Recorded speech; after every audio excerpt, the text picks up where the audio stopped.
me anywhere. You're making me feel like I'm loved by somebody. I can deal with the bad nights when I'm with my baby.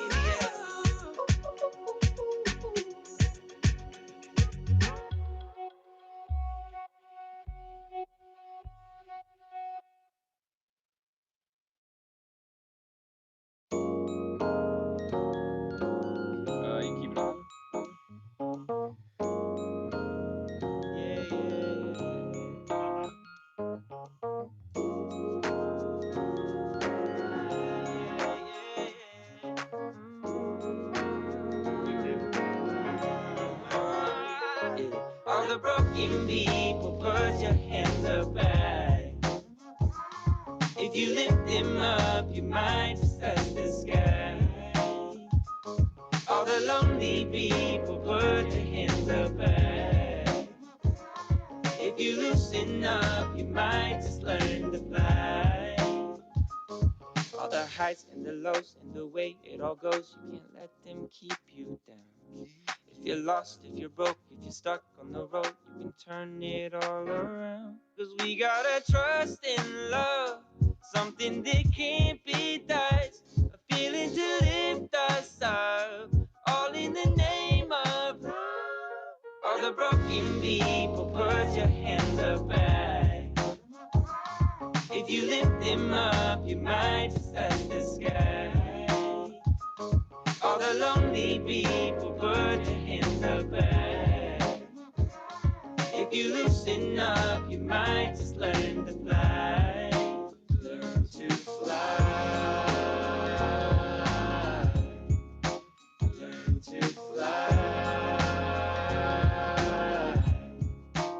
Learn to fly.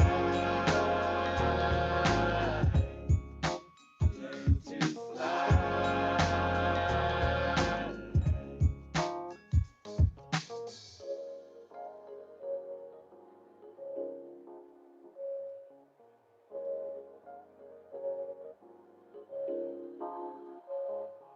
Sometimes it gets difficult when everything's the same.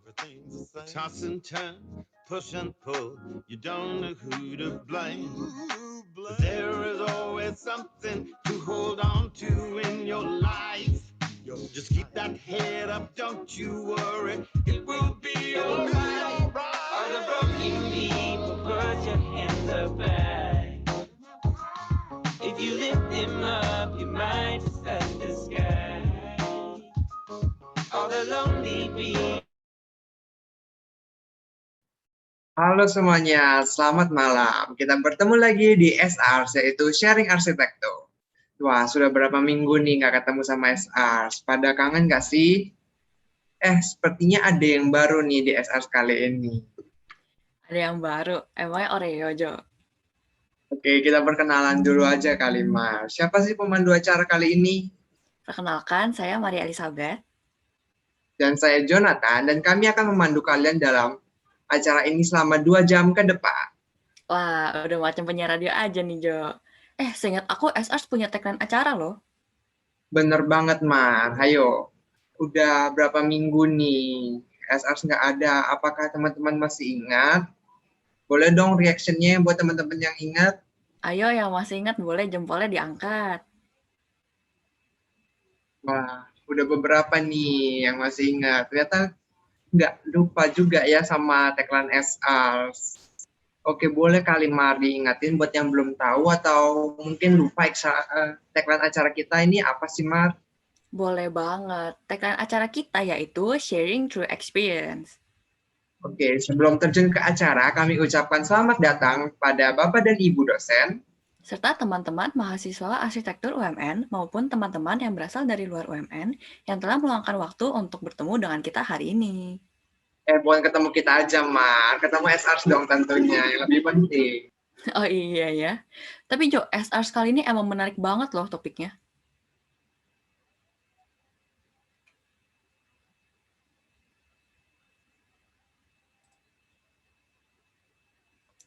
Ya, Jo, mungkin mikrofonnya dinyalain. Ya, maaf. Wah, tentu banget, Mar. Topiknya bakalan menarik banget. Nah, sebelumnya bagi teman-teman yang tidak berhalangan, boleh nih nyalain cam-nya. Boleh yuk teman-teman nyalain cam-nya, biar kita nggak berdua banget, Mar.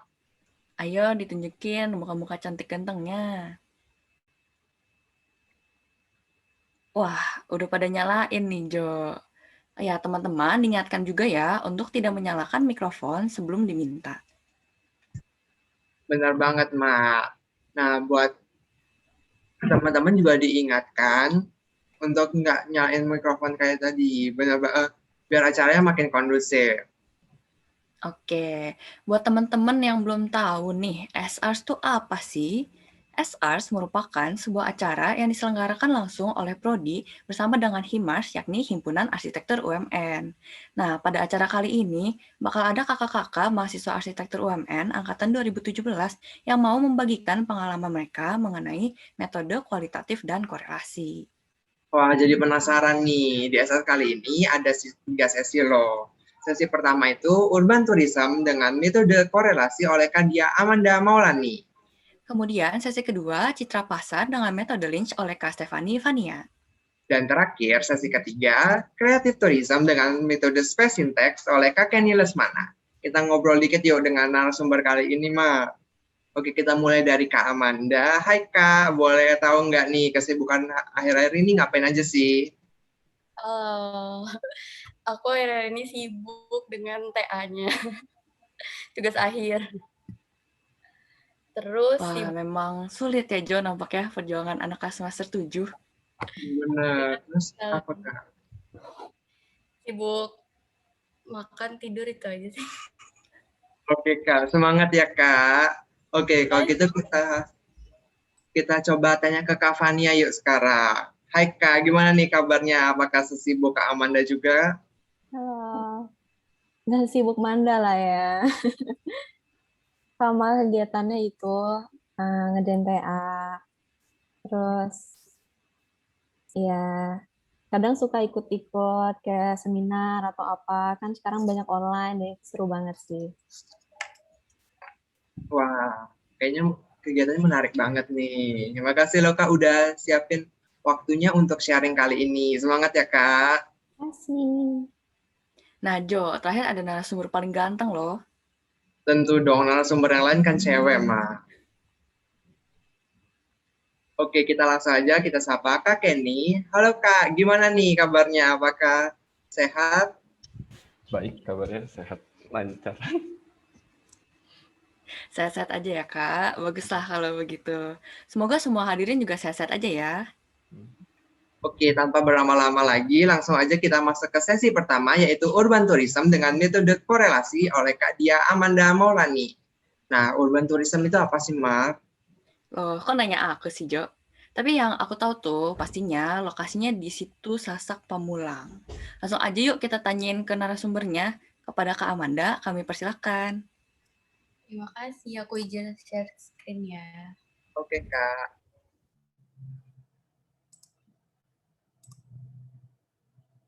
Nah, Assalamualaikum warahmatullahi wabarakatuh. Salam sejahtera untuk kita semua. Perkenalkan, nama saya Dia Amanda Maulani. Saya angkatan 2017 di Arsitektur UMN.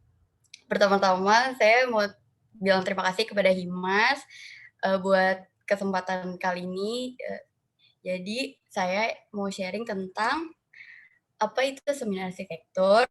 Menurut saya, seminar arsitektur itu adalah sebuah penelitian untuk mencari permasalahan di bidang arsitektur yang nantinya akan diselesaikan dengan desain perancangan. Jadi masuk ke pemilihan topik seminar saya. Yang pertama itu, karena kondisi pandemi yang membuat saya harus selalu di rumah aja, saya tuh jadi kayak mikir, terus tiba-tiba saya dapat ide, kenapa nggak cari topik yang di sekitar daerah rumah saya. Habis saya dapat ide tersebut, habis itu saya coba cari-cari info tentang Pamulang. Nah, tentang Pamulang itu saya dapat 2 yang menurut saya menarik nih, menurut feeling saya menarik menjadi topik seminar saya.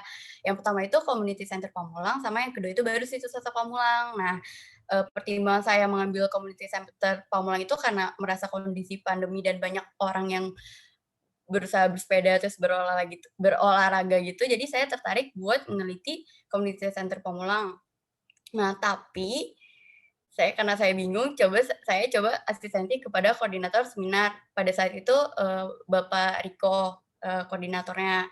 Nah, abis bimbing asistensi seminar kepada Pak Riko, saya jadi diarahkan lah sama Pak Riko. Pak Riko lebih prefer ke ngambil ke situs Sasak yang opsi kedua saya.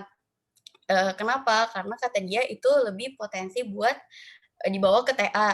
Karena dia belum ada produknya sama sekali gitu. Kalau community center Pamulang itu kan udah berupa bangunan, udah ada bangunannya gitu. Tadinya saya pikir saya meneliti ruang publiknya yang di situ.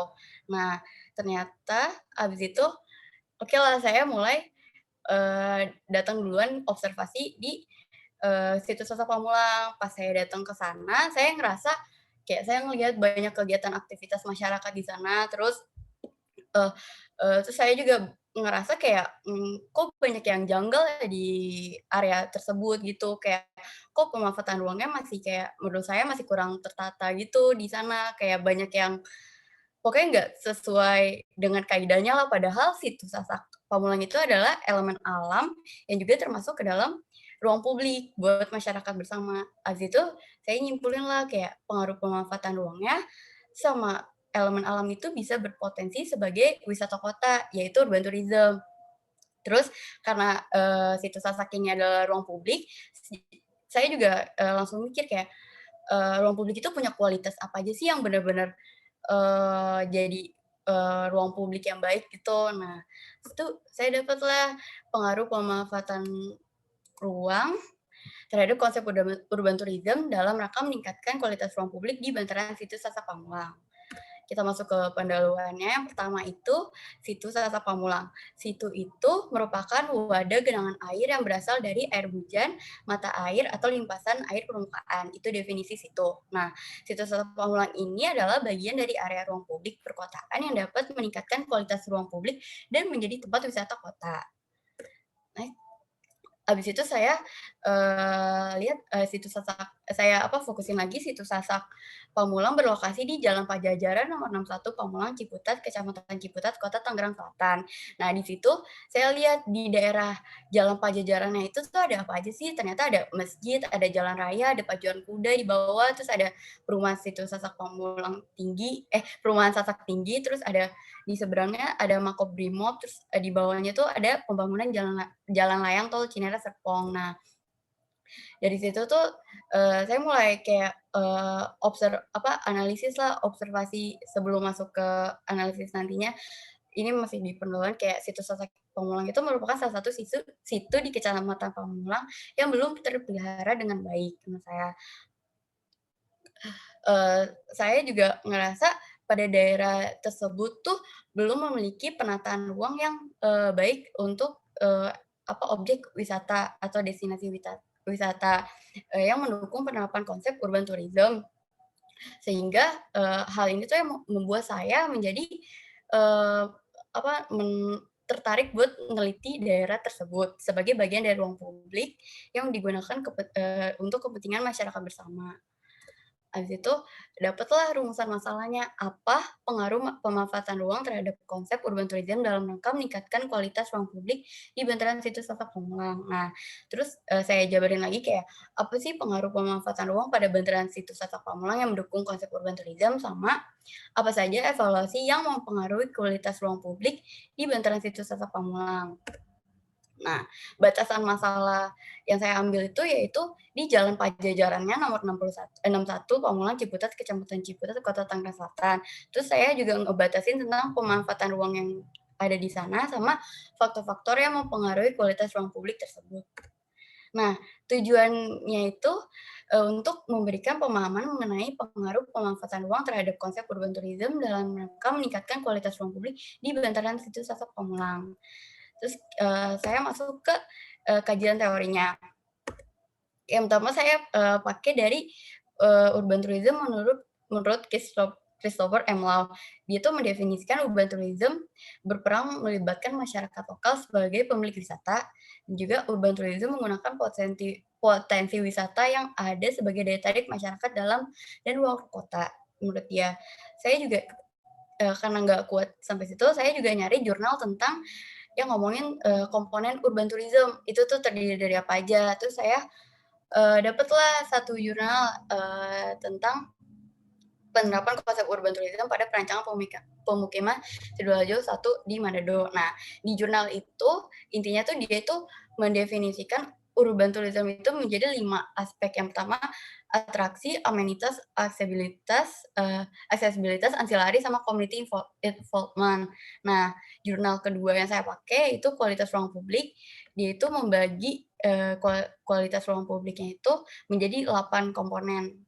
8 evaluasi. Yang pertama, accessible and link, maintenance, 3 attractiveness and appeal, terus yang keempat comfort, kelima inclusiveness, keenam activity and use, ketujuh purposefulness, sama yang kedelapan terakhir safety and security. Nah, dari kedua jurnal tersebut masuk ke metode penelitian saya. Nah, jenis penelitian yang saya gunakan adalah penelitian metode kualitatif. Jadi saya nggak ada hitung-hitung angka di sini. Terus yang kedua, metode pengumpulan datanya itu saya lakukannya dengan observasi secara langsung, pemetaan, dan studi literatur dari teori terdahulu. Teori terdahulu itu yang tadi saya jelaskan. Nah, terus analisis datanya, hasil data observasi secara langsung, dan juga dianalisis dengan mengkaitkan studi literatur sebagai landasan teori terdahulu. Itu yang saya gunakan di penelitian ini. Masuk ke dalam analisisnya. Yang pertama, hasil analisis melalui observasi saya. Nah, hasil observasi saya itu dapat kondisi existing bantaran situs Sasak Pamulang. Nah, situs Sasak Pamulang merupakan salah satu situs di Kecamatan Pamulang yang saat ini memiliki kondisi existing yang kurang baik. Nah, kenapa kurang baik? Di sini kan hasil observasi saya, apa yang saya lihat ke lapangan secara langsung, dan saya di sini petakan. Jadi ini ada peta yang menurut saya di sini tuh kurang baiknya. Kenapa? Karena yang pertama tuh kayak kelihatan di sini banyak sampah, terus kayak banyak orang mancing-mancing sembarangan, duduk-duduk mancing sembarangan, terus kayak ini juga rumput-rumputnya juga kayak nggak rapi gitu, terus banyak sampah sembarangan yang orang taruh di sekitar situnya gitu, terus ada warung yang nutupin area situnya, terus kebanyakan sih banyak sampah dan pemukiman kumuh masyarakat di sekitar situ. Nah, habis itu next hasil observasi saya tentang area pedestrian yang ada di bantaran situs Sasak juga belum terawat secara maksimal dalam penerapannya. Kayak bisa dilihat dari gambar sini, pedestriannya itu konbloknya itu jadi rusak gitu. Kayak menurut saya tuh kayak nggak nyaman gitu hasil observasi saya ke sana. Terus saya juga observasi saya tentang pemanfaatan ruang oleh masyarakatnya. Nah, pemanfaatan ruang pemanfaatan ruang oleh masyarakat di sini tuh saya analisis. Jadi masyarakat memanfaatkan pedestrian sebagai tempat parkir kendaraan dan juga tempat berjualan di bantaran situs Sasak Pamulang. Kayak saya masukin datanya, ada yang jualan tuh apa aja gitu, saya mappingin, terus parkirnya di mana aja yang sembarangan gitu. Habis itu ini juga pada bantaran situs Sasak Pamulang di sekitarnya selain tempat parkir dan berjualan, masyarakat memanfaatkan situs Sasak Pamulang untuk memancing dan juga budidaya ikan. Sini saya mappingin di mana aja letaknya yang saya dapat gitu. Masuk ke analisis komponen utama konsep urban tourism yang 5 itu. Yang pertama itu ada atraksi. Atraksi itu merupakan sebuah daya tarik wisata yang bersumber dari alam, budaya, sejarah, atau hiburan. Nah, dari definisi tersebut, saya analisis lah yang saya dapat tuh di situs Sasak Pamulang tuh ada apa sih atraksinya. Nah, saya dapat menurut saya atraksi yang ada, komponen atraksi yang ada di situs Sasak Pamulang itu yaitu elemen alamnya. Karena elemen alamnya itu yang menarik masyarakat untuk datang ke situs Sasak tersebut. Nah, itu next amenitas. Amenitas merupakan sebuah fasilitas pendukung yang dapat memenuhi kebutuhan wisatawan dalam sebuah destinasi. Nah, amenitas yang dimaksud di sini adalah fasilitas yang bisa membuat masyarakat tuh ngerasa ini tuh bisa sebagai wisata gitu, kayak contohnya ada toilet umum, terus ada papan penanda, terus ada tempat-tempat duduk yang layak gitu. Kalau ini kan terlihat masyarakat tuh malah duduknya di tanggulnya si bantaran situnya karena nggak ada fasilitas penunjangnya. Nah, terus masuk ke komponen ketiga yaitu ada aksesibilitas. Aksesibilitas merupakan komponen yang memudahkan pengunjung untuk menuju destinasi. Nah, saya analisis juga di sini aksesibilitasnya itu bisa dari Kecamatan Pamulang, terus bisa dari Bambu Apus, sama dari Kecamatan Ciputat di sini. Terus saya bikin juga potongannya tentang aksesibilitas itu, bahwa kalau dari potongan ini kelihatan aksesibilitasnya itu ada jalan raya yang kurang lebih lebarnya itu 8 meteran, terus ada ada bantaran pedestrian yang lebarnya 2,5 meteran, sama ada yang 2 meteran juga. Itu termasuk dalam aksesibilitas. Nah, next, ancillary itu merupakan ketersediaan sebuah organisasi yang mengurus destinasi wisata agar dapat terpelihara dengan baik. Nah, saya analisis di situs Sasak Pamulang itu, dia itu ada organisasi tapi bukan organisasi utamanya sih. Jadi di situ tuh ada sebuah organisasi yang buat ngebersihin situ tersebut, tapi bukan sebagai organisasi utamanya. Nah, terus yang kelima ada community involvement, yaitu merupakan keterlibatan aktivitas masyarakat setempat yang memiliki peran aktif untuk menunjang keberhasilan penerapan konsep urban tourism pada area wisata tersebut.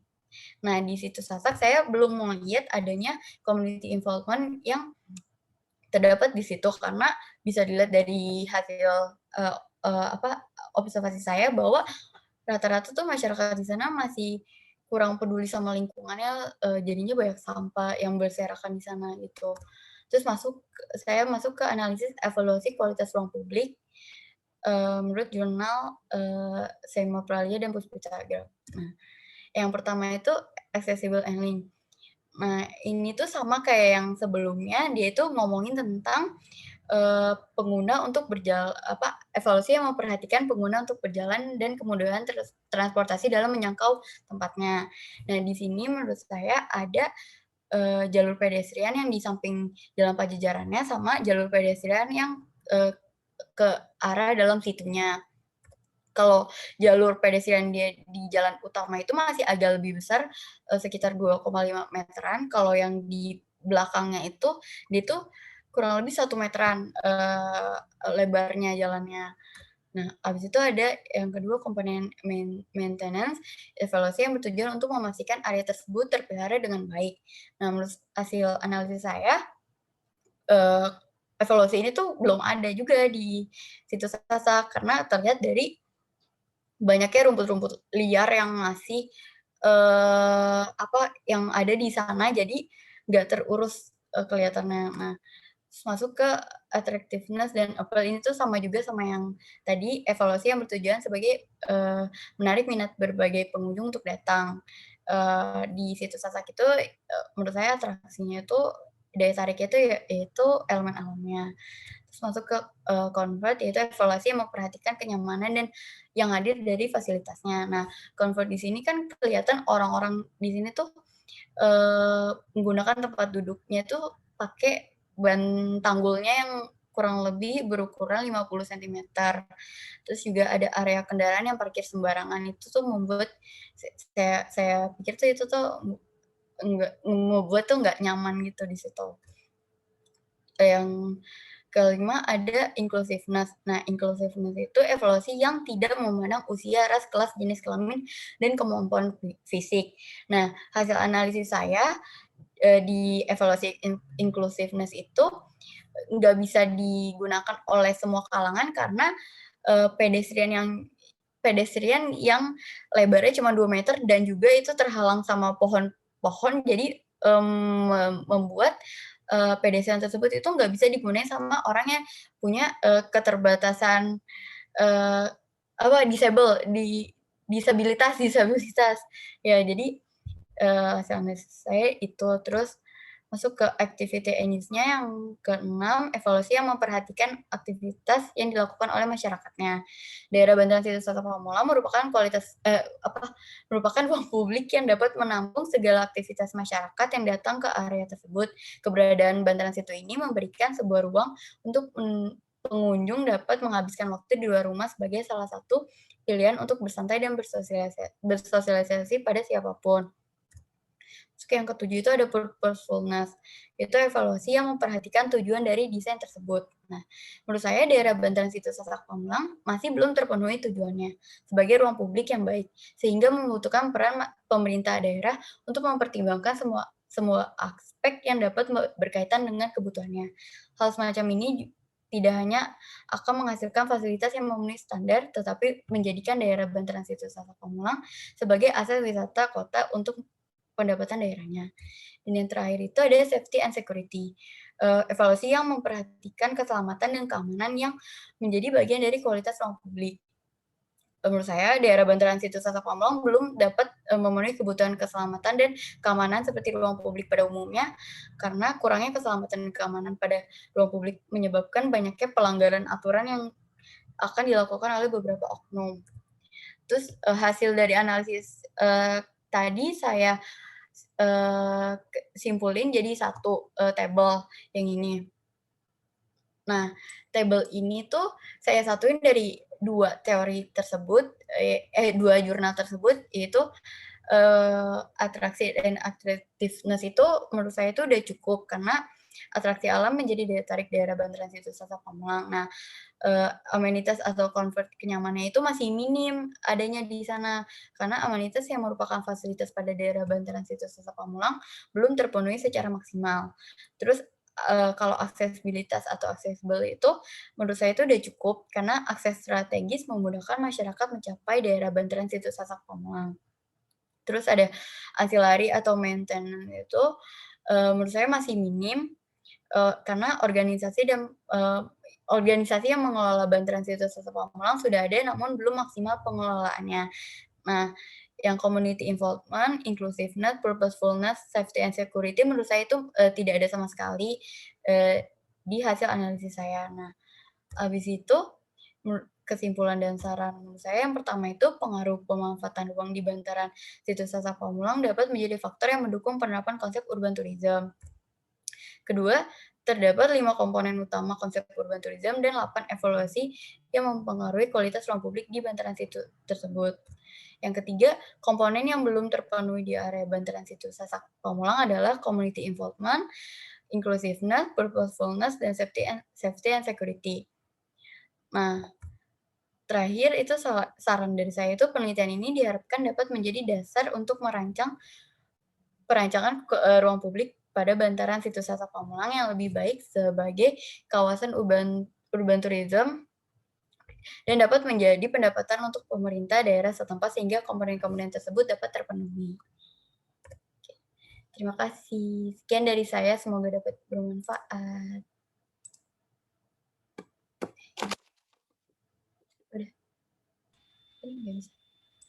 Wah, menarik banget ya, Jo. Terima kasih banyak kepada Kak Amanda atas sharingnya. Aku baru tahu loh kalau urban tourism itu bisa dibahas sedetail ini. Ternyata dari adanya kejanggalan bisa kita analisis dan kita jadikan bahan untuk mendesain ya. Nah, ada juga komponen utama urban tourism dari atraksi, amenitas, aksesibilitas, ancillary, sampai kegunaan dan keamanan loh, Jo. Benar banget nih. Boleh dong minta reaksinya buat Amanda?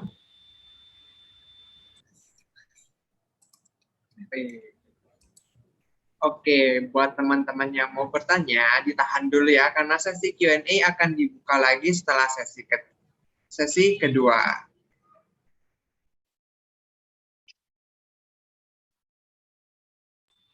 Nah, teman-teman, sebelum kita lanjut, ada berita bagus nih. Kita kedatangan oleh Profesor Emir Hadi. Ayo teman-teman, mungkin boleh reaction ya. Selamat datang Prof. Emir. Terima kasih banyak ya kepada Profesor Emir yang sudah menyempatkan waktu. Nah, ayo kita langsung lanjut aja ke sesi kedua. Sesi selanjutnya apa nih, Jo? Wah, nampaknya kamu udah nggak sabar banget nih, Mbak. Di sesi kedua, ada Citra Pasar dengan metode Lynch oleh Kak Stefani Fania. Jadi di sesi ini, Kak Fania bakal jelasin tentang seminarnya yang berjudul Peran Citra Akses Bangunan dan Ruang Sirkulasi terhadap Keberlanjutan Pasar Tradisional Lembang Barokah. Nah, tanpa berlama-lama lagi kepada Kak Fania, kami persilahkan. Iya, terima kasih. Aku share screen ya.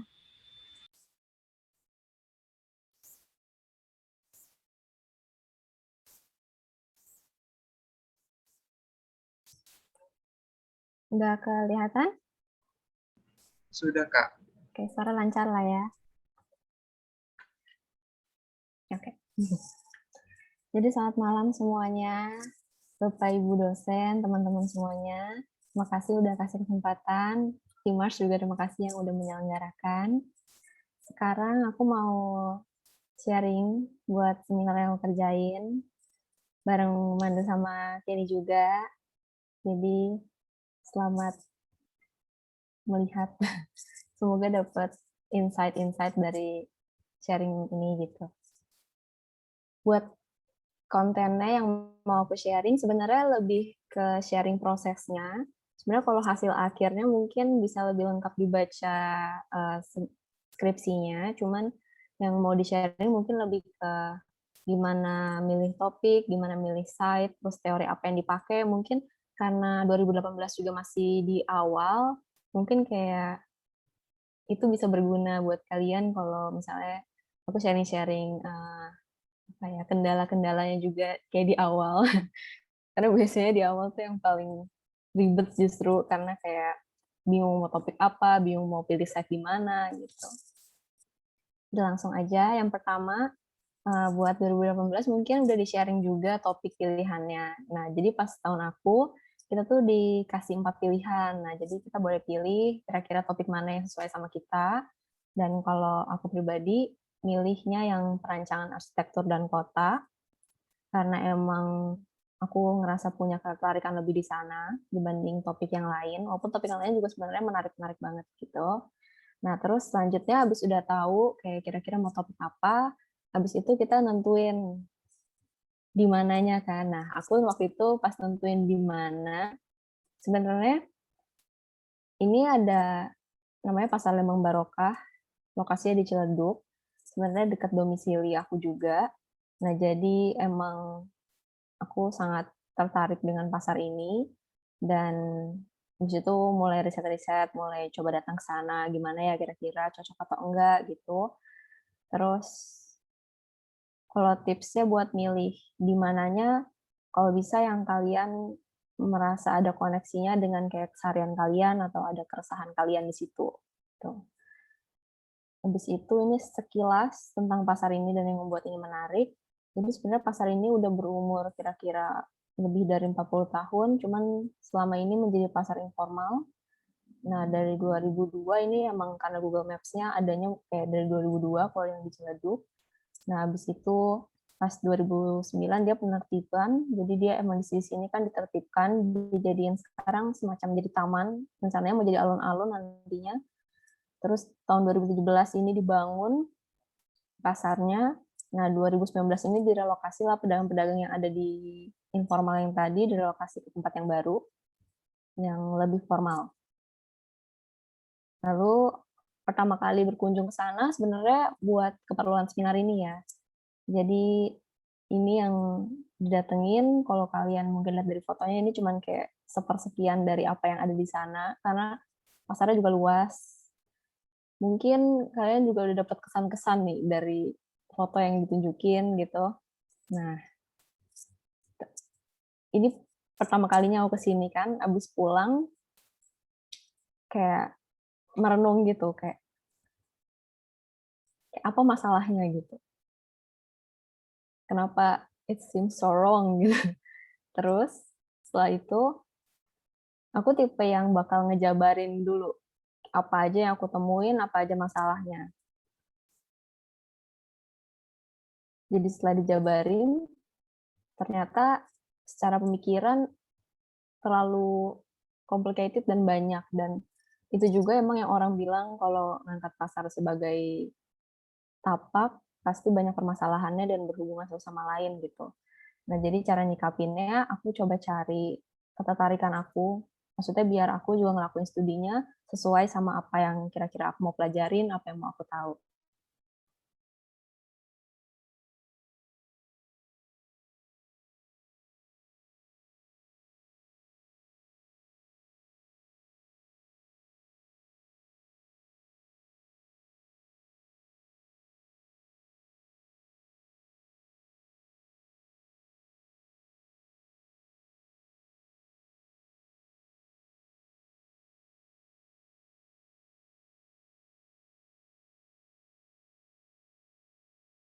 Itu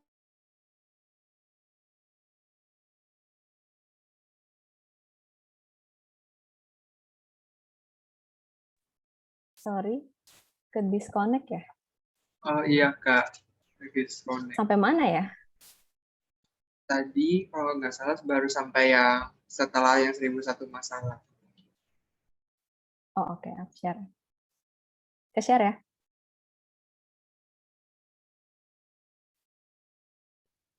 Ke share? Sudah Kak. Ini tadi udah belum? Dari sini? Baru sampai sini. Oh, oke. Dari masalah itu kan mau cari kayak aku lebih tertariknya kemana, makanya aku cari ketertarikan aku juga di mana. Tadi mungkin aku udah, nggak tahu kedengeran atau nggak. Jadi aku lebih tertarik lebih ke konektivitas antar ruang itu, dan aku jadi coba cari sesuai sama ketertarikan itu. Nah, jadi masalah yang diangkat ada dua. Secara makro itu akses bangunan, secara mikro itu ruang sirkulasi.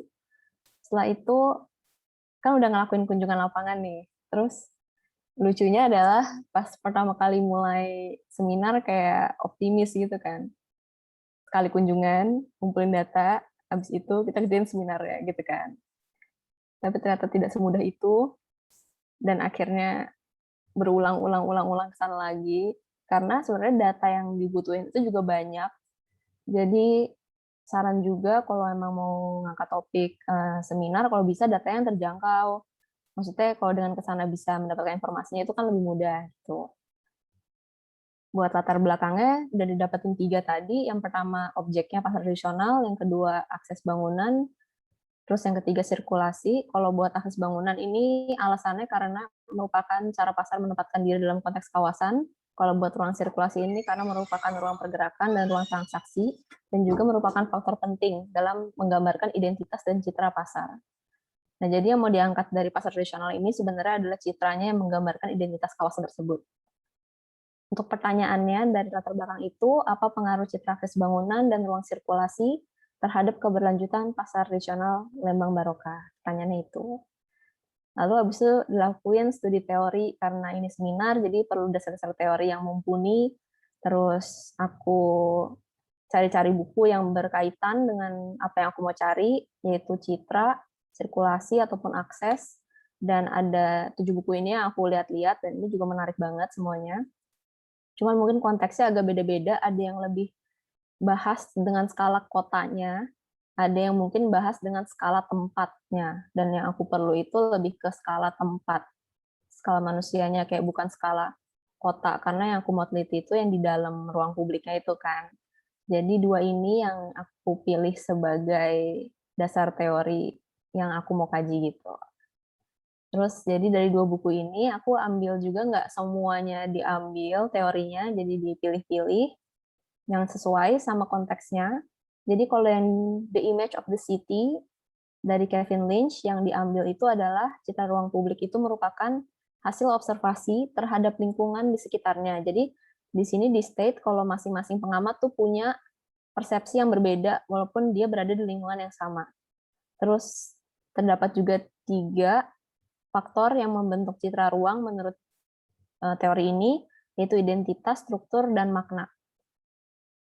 Buat yang buku kedua, ini lebih buat spesifik ke ruang sirkulasinya, karena ruang sirkulasi memiliki peran penting dalam mengakomodasi pergerakan, akses, dan konektivitas, yang membuat ruang itu lebih dimengerti dan legible. Jadi citranya lebih diambilnya ke apakah dia dapat dimengerti atau enggak gitu. Terus dari sini aku ambil ada 3 faktor, yaitu sense of safety, environmental comfort, dan physical comfort. Selanjutnya, bahas metodenya yang dipakai. Jadi metodenya korelasi. Nah, terus ada 2 bagian, ada bagian mengumpulin data, ada analisis data. Buat pengumpulan datanya dilakukan dengan observasi, pemetaan, dan wawancara.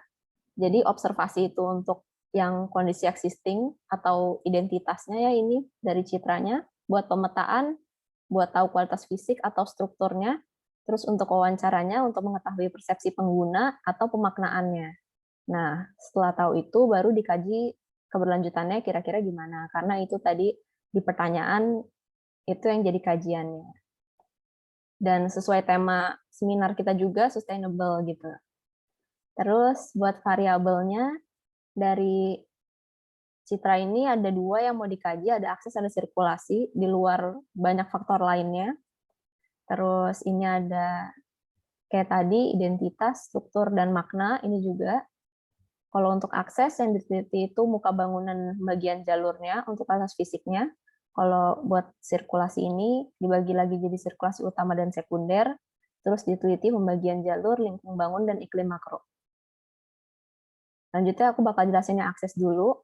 Ini udah ke hasil penelitiannya, tapi yang ditampilkan di sini mungkin nggak semuanya karena banyak ruang sirkulasi juga yang diteliti. Jadi di sini lebih ke yang mewakilkan gitu. Kalau buat aksesnya, citra akses pasar, yang pertama ada identitasnya tadi. Secara identitas ini terdapat 2 akses, utara dan selatan. Keduanya ini mengakomodasi semua akses. Jadi pejalan kaki, kendaraan roda 2, roda 4, maupun barang, semuanya digabung jadi satu. Terus jarak antara akses 1 dan akses 2 itu 91 meter kira-kira. Terus kalau buat muka bangunan pasarnya, dia ini dihalangi oleh keberadaan pedagang di sisi jalan di sepanjang muka pasar tersebut. Dan tidak ada juga tanda pengenal atau marka di situ. Terus untuk strukturnya, secara pembagian jalur seperti udah di-mention sebelumnya, tidak terdapat pembagian. Terus untuk muka bangunannya, terdapat pedagang dengan elevasi 3-4 meter, terus digunakan untuk berdagang juga untuk parkir. Jadi seperti dipetakan, digunakan untuk ruang berdagang dan ruang untuk parkir. Gitu. Terus dipetakan juga kalau terdapat perbedaan ketinggian antara level muka bangunan dan dengan area pasar. Jadi berkontur ini area jalan, jadi untuk masuk jadi dia turun. Jadi udah dengan adanya muka bangunan yang diisi oleh pedagang ada perbedaan kontur juga gitu.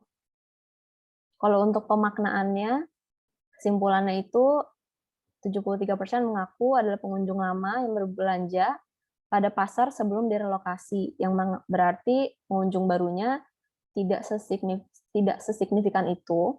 Terus sebanyak 27% juga mengaku memiliki kesulitan dalam akses pasar ini. Kesulitannya adalah kurang terlihat dan kurang penanda juga gitu. Yang kedua, aku mau jelasin soal citra yang bagian sirkulasinya. Kalau untuk yang ini, yang pertama identitas. Jadi sirkulasinya ini dibagi jadi 2 jenis. Ada sirkulasi utama yang berada di luar nih, di luar blok-blok pasar, di luar 6 blok ini. Terus yang sirkulasi sekundernya itu yang ada di dalam, jadi lebih ke sirkulasi yang indoor. Nah, terus kalau dilihat ruang-ruang sirkulasi ini kayak tidak memiliki kontras dan hierarki yang jelas, sehingga tidak mudah untuk dikenali dan dimengerti gitu. Selanjutnya, untuk strukturnya, yang pertama itu pembagian jalurnya, tidak terdapat pembagian jalur untuk pengunjung, pedagang, dan barang. Terus untuk lingkung bangunnya, dimensinya sebenarnya beragam dari 3 sampai 7,5 meter untuk yang sirkulasi utama yang outdoor ini. Proporsinya melebar karena perbandingan bangunannya lebih kurang dari perbandingan lebar jalannya. Terus jadi dia memberi kesan terbuka.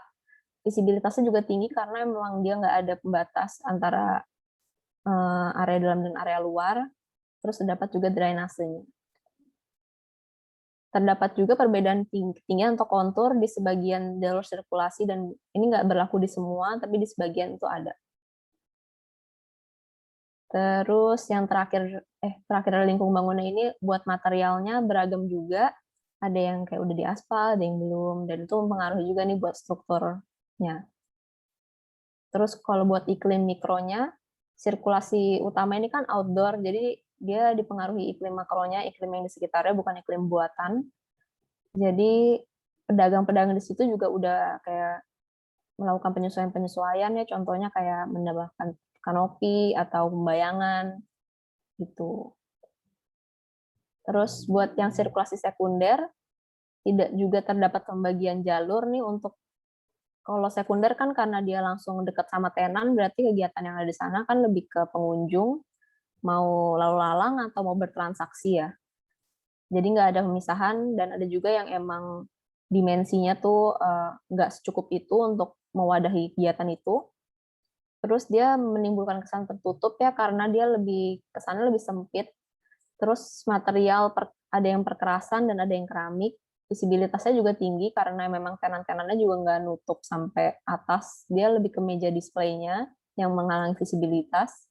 Terus kalau drainasenya ada di sebagian blok pasar itu ada. Lalu untuk pemaknaannya dari si sirkulasi pasar ini, kesimpulannya 80% dari pengunjung yang diwawancara itu lebih sering berbelanja pada kios yang berada pada sirkulasi utama, di sisi sirkulasi utama. Hal ini didukung dengan mode transportasi yang digunakan di sana juga, yaitu kendaraan bermotor. Jadi lebih mudah buat mengakses. Lalu tingkat kepuasan pengunjung terhadap ruang sirkulasi pasar hanya mencapai 27%, karena sisanya itu menganggap kalau masih ada yang bisa diperbaiki dan diimprove dari ruang sirkulasi pasar ini. Terus dari situ, ini ada kerangka analisis lanjutannya, ya buat tahu keberlanjutannya gimana. Nah, jadi buat keberlanjutannya ini ada 3 faktor, sense of safety, environmental comfort, sama physical comfort. Nah, ketiganya ini akan dibahas nanti selanjutnya. Buat yang sense of safety ini ada 3 parameter. Yang pertama itu kondisi fisik dan maintenance, terus ada konfigurasi ruang, serta keberadaan aktivitas dan pengawasan. Untuk maintenance ini dilihat dari pemetaan dan pengolahan streetscape dan landscape. Hampir 50% ruang itu memiliki kondisi yang kurang baik, terus banyak juga titik penumpukan sampahnya. Terus buat konfigurasi ruang, karena dimensinya beragam, konfigurasinya juga belum terlalu jelas dan tidak terdapat pemisahan jalur, lajur, dan fungsi dari ruang sirkulasi ini. Terus yang ketiga, aktivitas dan pengawasan. Ini dipengaruhi oleh pengawasan dan okupansi, karena pengunjung ini lebih cenderung berbelanja pada sirkulasi utama di saat saya wawancara, karena dilakukan juga di pagi dan siang hari, karena di sana juga yang emang lebih buka. Kalau subuh baru bukanya lebih banyak gitu kan. Jadi dipengaruhi oleh pengawas. Jadi gimana ya? Jadi kegiatan itu timbul dengan dipengaruhi oleh adanya pengawasan dan visibilitas lah gitu. Jadi menimbulkan rasa aman yang lebih gitu. Terus buat environmental comfort, ini dipengaruhi oleh iklim mikro, jadi keberadaan pembayangan dan shelter itu kayak menjadi penting, kira-kira cukup atau enggak, kira-kira nyaman atau enggak gitu. Gitu, habis itu buat physical comfort ini lebih ke gimana caranya ruang sirkulasi ini menampung pola kegiatan yang sesuai dengan kebiasaan yang terjadi di tempat ini. Nah, jadi kalau dari studi yang dilakuin itu, ternyata ruang sirkulasi utama maupun sekunder itu tidak memiliki dimensi yang sesuai dengan standar yang diperlukan. Ini cuma salah satu contoh aja, karena aku juga ngelakuin beberapa ruang sirkulasi, nah ini salah satu contohnya. Di sini existingnya 4,6 meter dimensinya, sedang setelah dilakukan kayak studinya kayak seharusnya berapa untuk jalur pejalan kaki yang 2 arah, untuk sepeda, untuk motor, dan untuk mobil barang, karena semuanya berada di situ juga. Jadi sebenarnya secara seharusnya dia memiliki dimensi yang lebih gitu. Begitu, habis itu buat kesimpulannya, jadi berdasarkan penelitian ini, ditemuin kalau citra akses bangunan itu terbentuk dari identitas, struktur, dan pemaknaan, seperti yang udah dijabarin tadi. Nah, sebenarnya kalau kesimpulan ini juga nggak bisa benar-benar mewakilkan semua hasil riset yang dilakukan, karena kalau penelitian tentang citra itu emang lebih ke penjelasan lengkapnya yang kayak mendeskripsikan, karena emang penelitiannya lebih ke deskriptif. lebih nggak bisa di per poin apa aja gitu. Terus, tapi ini kayak ada parameter-parameternya, jadi aku jabarin aja. Yang pertama, buat sense of safety ini, ruang sirkulasi pasar dan aksesnya itu tidak memiliki kondisi fisik dan perawatan yang baik. Terus konfigurasi ruang sirkulasi juga terdapat persinggungan-persinggungan karena banyak aktivitas, terus nggak ada pembagian, terus dimensinya belum sesuai gitu. Terus aktivitas dan pengawasan juga tidak merata di semua tempat. Terus yang kedua buat environmental comfort, terdapat kekurangan dari pembayangan dan shelter sehingga sebenarnya pengguna pasar itu melakukan penyesuaian-penyesuaian dia sendiri kan. Terus buat physical comfort-nya ada ketidaksesuaian dan ketidakpekaan ruang sirkulasi dan akses pasar terhadap kebutuhan-kebutuhan fisik penggunanya. Jadi penelitian ini membuktikan bahwa citra yang terdiri dari 3 tadi, identitas, struktur, dan pemaknaan itu sebenarnya mempengaruhi keberlanjutan secara tidak langsung melalui kenyamanan penggunanya.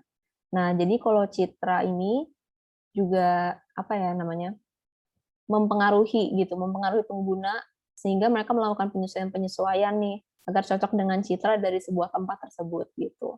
Baik pedagang maupun pengunjungnya itu melakukan penyesuaian.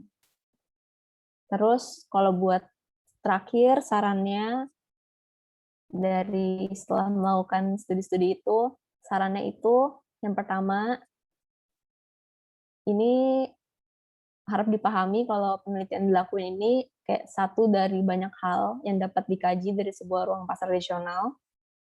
Penelitian ini juga waktunya singkat dan terbatas, jadi batasannya juga sempit dan spesifik. Terus untuk pasar regional merupakan ruang yang kompleks dan beragam, latar dan faktor yang mempengaruhi terciptanya keberlanjutan. Semoga sih kayak penelitian ini dapat diterima gitu sebagai upaya dalam memahami pasar yang membarokah. Kebetulan kan emang ini mau dibawa juga untuk TA, jadi sebenarnya ini dilakukan kalau bagi aku pribadi buat lebih memahami konteks pasarnya, masalahnya kira-kira apa, dan kira-kira apa problem solving yang bisa diberikan gitu ke depannya. Sekian presentasi dari saya, terima kasih. Kiranya semoga bermanfaat. Terima kasih untuk orang-orang yang ada di daftar ini karena telah membantu semuanya. Sekian dan terima kasih. Wah, keren banget nih sharingnya tadi. Kita ucapkan terima kasih kepada Kak Fania atas sharing kali ini. Boleh dong teman-teman minta reaction-nya untuk Kak Fania. Oke, terima kasih teman-teman. Nah, banyak banget nih informasi yang bisa didapat dari sharing tadi. Jadi, kalau yang aku dapat sih citra akses yang bangunan itu dan sirkulasi ruang itu terdiri dari identitas, struktur, dan pemaknaannya. Terus kemudian ada faktor kenyamanan yang dapat dikaji dari rasa keamanan, environmental comfort, dan physical comfort-nya. Dan sarannya tadi ada data itu sebaiknya bisa dijangkau dan untuk merancang kita harus betul-betul paham terlebih dahulu mengenai lokasinya. Oke, sebelumnya kami ingin mengucapkan selamat datang dan selamat malam kepada Prof. Emia. Terima kasih sudah menyampaikan untuk hadir ya, Prof.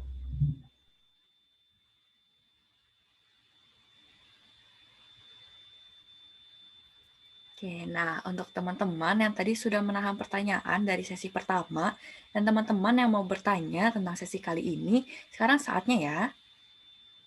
Benar banget, Mas. Sekarang kita buka sesi Q&A-nya. Untuk sesi pertama dan sesi kedua, kepada teman-teman yang ingin bertanya boleh raise hand atau tulis di kolom chat jika ingin bertanya. Ayo boleh yang ingin bertanya teman-teman. Silakan, gak usah malu-malu. Yang tadi sudah penasaran banget nih dari sesi 1, nahan-nahan juga boleh nih.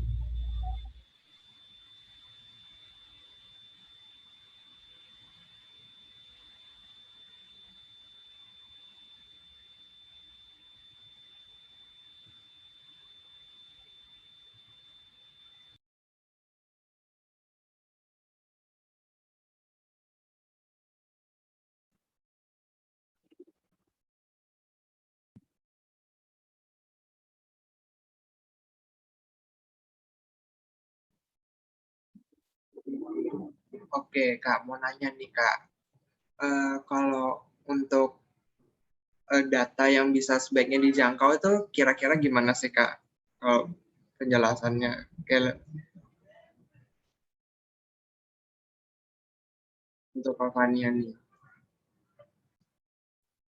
Oh, ke aku. Oke. Makasih buat pertanyaannya. Kalau bagi aku, data yang terjangkau itu maksudnya data yang kita bisa kira-kira cari, kita bisa kumpulin gitu.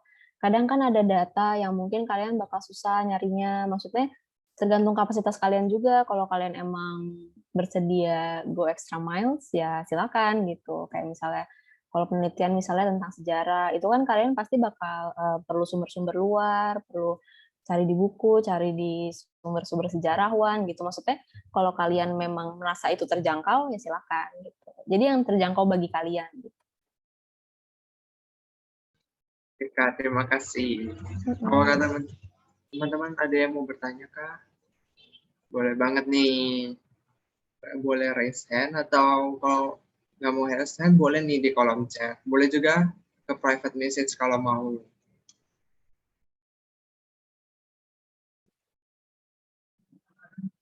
Makanya malu-malu nih, Mak.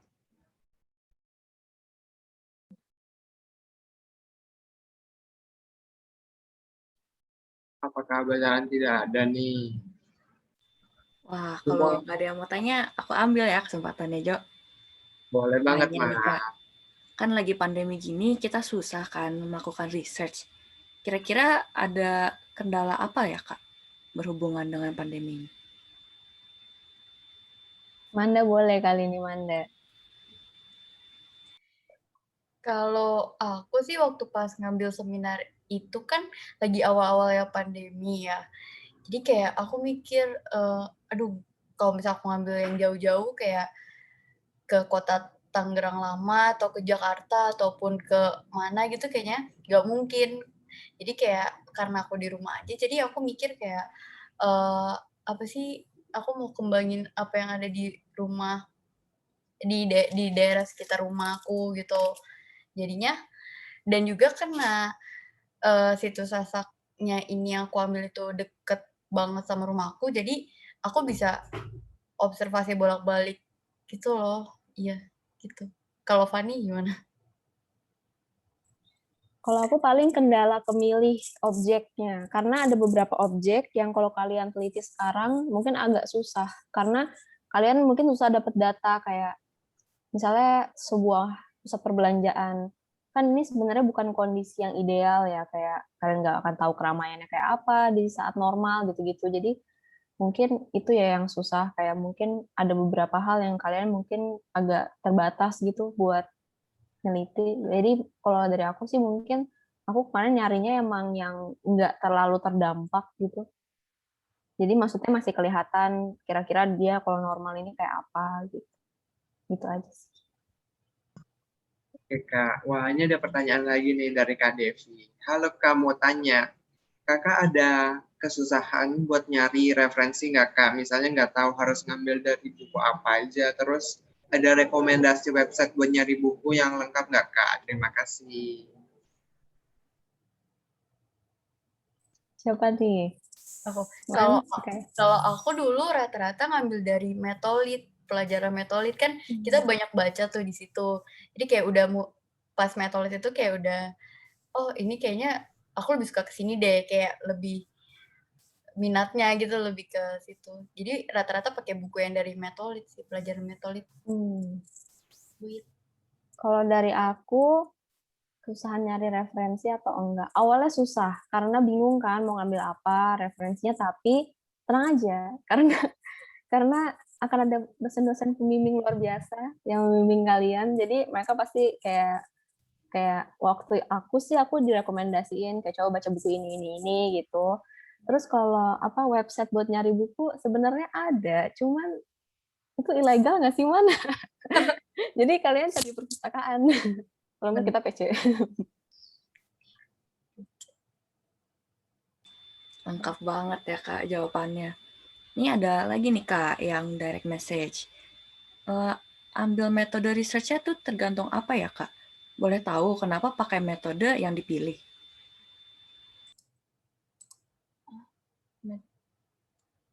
Direct message ke kamu ya? Gimana? Bukan Ke everyone. siapa? Ke Iya. keduanya Cara nih. nentuin metode kan?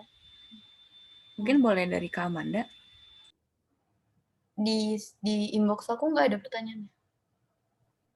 Jadi DM ke maksudnya MC. DM ke Marianya, Kak. Oh, apa tuh bisa? Udah dibaca ulang, Mar.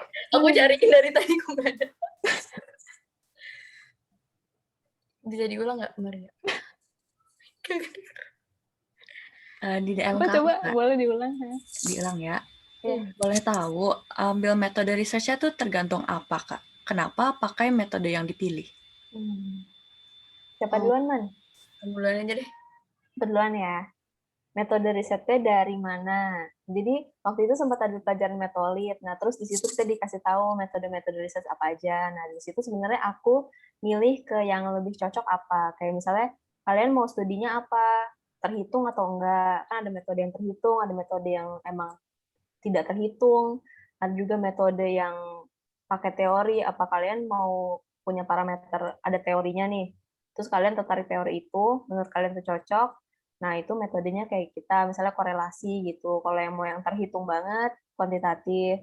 Kalau yang mau kayak mungkin deskriptif atau apa, itu yang kualitatif. Nah itu ada bukunya tuh, namanya research method, jadi coba kalian baca di situ, itu lengkap banget. Ya. Sebenarnya kalau aku hampir sama kayak Fanny, emang semua tuh berawal dari metolit.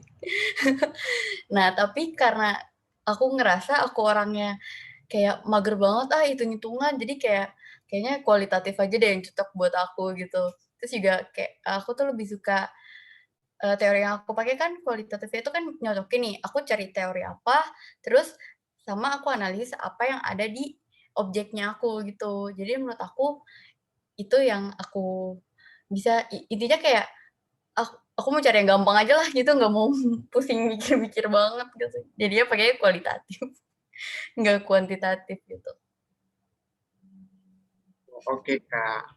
Nah, ada pertanyaan terakhir nih, Kak. Untuk Kak Fani dan Kak Amanda, apa ada tips dalam menentukan topik? Kira-kira apa ini yang perlu dipersiapkan?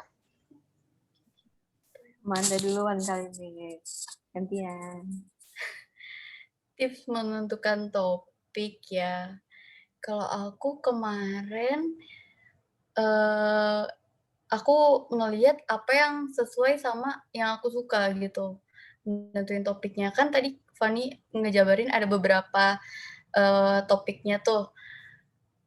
Ada sejarah, terus ada perkotaan, ada yang pemukiman, sama satu lagi kalau nggak salah teknologi. Nah, kalau aku sendiri aku lebih suka yang ke arah pemukiman masyarakatnya gitu. Makanya aku kan dapetnya Bu Epin sama pembimbingnya dapetnya Bu Epin gitu. Maksudnya ke Bu Epin gitu. Ya kira-kira yang perlu dipersiapkan apa aja? Mental sih yang perlu disiapin. Mental. Menurut aku tuh kalau misal kalian pusing ya itu wajar, berarti kalian tuh mikir daripada kalian nggak pusing berarti nggak mikir itu namanya. Jadi ya itu mental. Bener banget tuh, Man. Kalau dari aku, sebenarnya kalau topik cari yang relatable sama kalian kalau bisa. Lebih enak lagi yang bersinggungan sama kalian sehari-hari, yang kalian paham, yang kalian ngerti. Mungkin kalian bisa lebih attach sama topik itu gitu, atau tempat itu. Kalau dari aku itu sisanya sama kayak Manda, siapin mental, karena biasanya kayak kita udah ngerencanain nih kayak apa, cuman sebenarnya nantinya nggak akan terjadi kayak gitu. Dosen berkata lain gitu. Iya. Benar. Oke, kita ucapkan terima kasih untuk teman-teman yang sudah bertanya dan kepada Kak Amanda dan Kak Fani yang sudah menjawab nih pertanyaan-pertanyaan tadi. Iya, menjawabnya dengan sangat lengkap dan jujur ya, Kak. Benar. Nah, nggak sadar udah jam 8 lewat nih, Jo. Oh iya, kalau begitu kita break dulu yuk teman-teman. Tapi jangan khawatir, 8 lewat 12 kita balik lagi kok. Jadi breaknya 5 menit.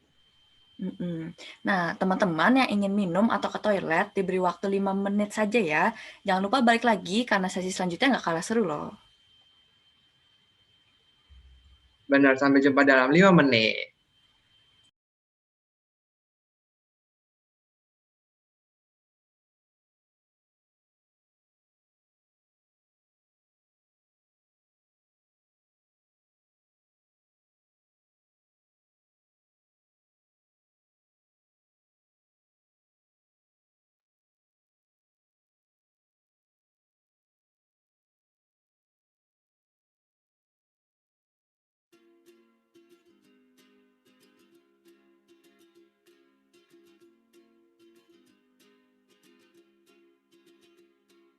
I was scared of dentists and the dark. I was scared of pretty girls and starting conversations. All my friends are turning green. Yeah, the magician's assistant in their dream.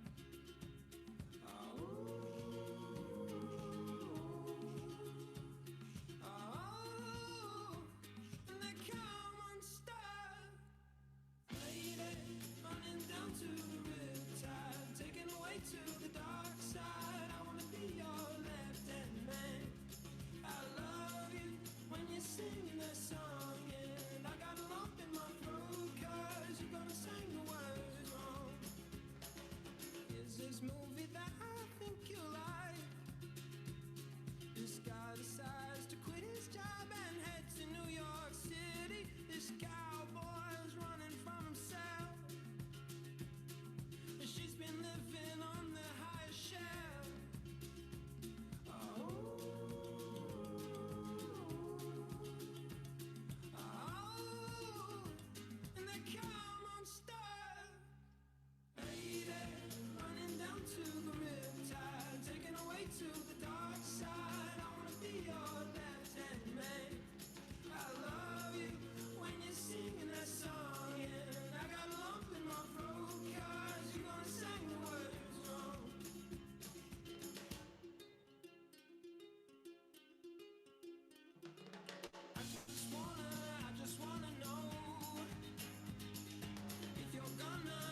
Wah, sudah 5 menit nih.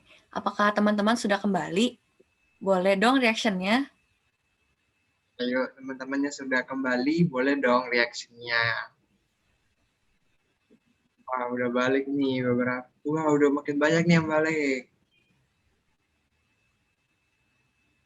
Oke, sepertinya sudah kembali semua nih. Kita lanjut acaranya, masih bersama saya Jonathan. Dan saya Maria.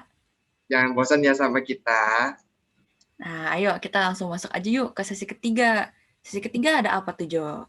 Di sesi ketiga bakal ngebahas creative tourism dengan metode space syntax oleh Kak Kenny Lesmana. Jadi di sesi ini Kak Kenny bakal ngejelasin nih mengenai Kampung Tenun Samarinda. Dengar-dengar Kak Kenny juga asal Samarinda loh. Pasti menarik banget nih. Kepada Kak Kenny Lesmana, kami persilakan. Oke. Izin share ya. Oke, Kak. Udah kelihatan belum ya? Sudah kelihatan? Masih loading, Kak. Nah, udah. Udah. Jadi selamat malam semuanya. Di sini sesi terakhir ya. Semoga nggak ngantuk ya sesi terakhir. Di sini saya Kenny bakal cerita tentang penelitian seminar saya yang membahas tentang creative tourism, terus metode korelasional sama space syntax. Sebenarnya judul seminarnya itu ini agak panjang memang sebenarnya, tapi bisa dibedah lebih sederhana. Sederhananya sebenarnya ada 4 kata kunci dari judul seminarnya, yaitu ada pola ruang dan kegiatan, koridor publik, kreatif tourism berbasis riverfront, sama Kampung Tenun Samarinda. Mungkin pertanyaan selanjutnya adalah kenapa memilih topik ini gitu kan, dan kenapa fokusnya ini gitu. Jadi mungkin ini ada cerita di balik layarnya gitu. Kalau menurut saya pertama seminar itu gunanya untuk mendukung tugas akhir gitu. Dia jadi fondasinya gitu menurut saya gitu. Jadi saya pikir dia adalah satu siklus yang berkesinambungan gitu, satu sesi panjang gitu. Jadi kalau diukur kemarin waktu saya semester 6, jadi semester 7 ke 8 itu 1 tahun gitu durasinya. Seminarnya 6 bulan, tugas akhirnya juga 6 bulan sekitar itu gitu mungkin. Nah, jadi saya sempat kepikiran gitu di awal semester 6 saat itu. Saya ngerasa kayak proses seminar ini bakal panjang banget gitu, setahun gitu. Kita PA aja kan paling 1 semester ya gitu ya. Bahkan kadang-kadang 1 semester bisa cuma ada 2 proyek gitu. Yang ini panjang nih setahun gitu. Ini saya mikir respon saya adalah gimana saya cari topik yang saya suka, yang dekat sama saya, yang saya minat gitu. Kenapa? Karena ini bakal ketemuan terus gitu sama topiknya selama setahun gitu. Jadi waktunya panjang gitu. Sama kayak Fani nih, mungkin tadi udah ada 4 topik ya dari dosen, saat itu ada 4 topik pilihan. Terus saya jujur ketika saya ngeliat 4 topik ini, yang pertama saya rasa kurang minati saat itu adalah yang tentang perumahan dan permukiman kota gitu. Nah terus saat itu saya ngerasa saya tertarik dengan isu-isu krisis iklim gitu kan. Cuman mungkin sebagai solusinya yang paling dekat adalah teknologi bangunan gitu saat itu.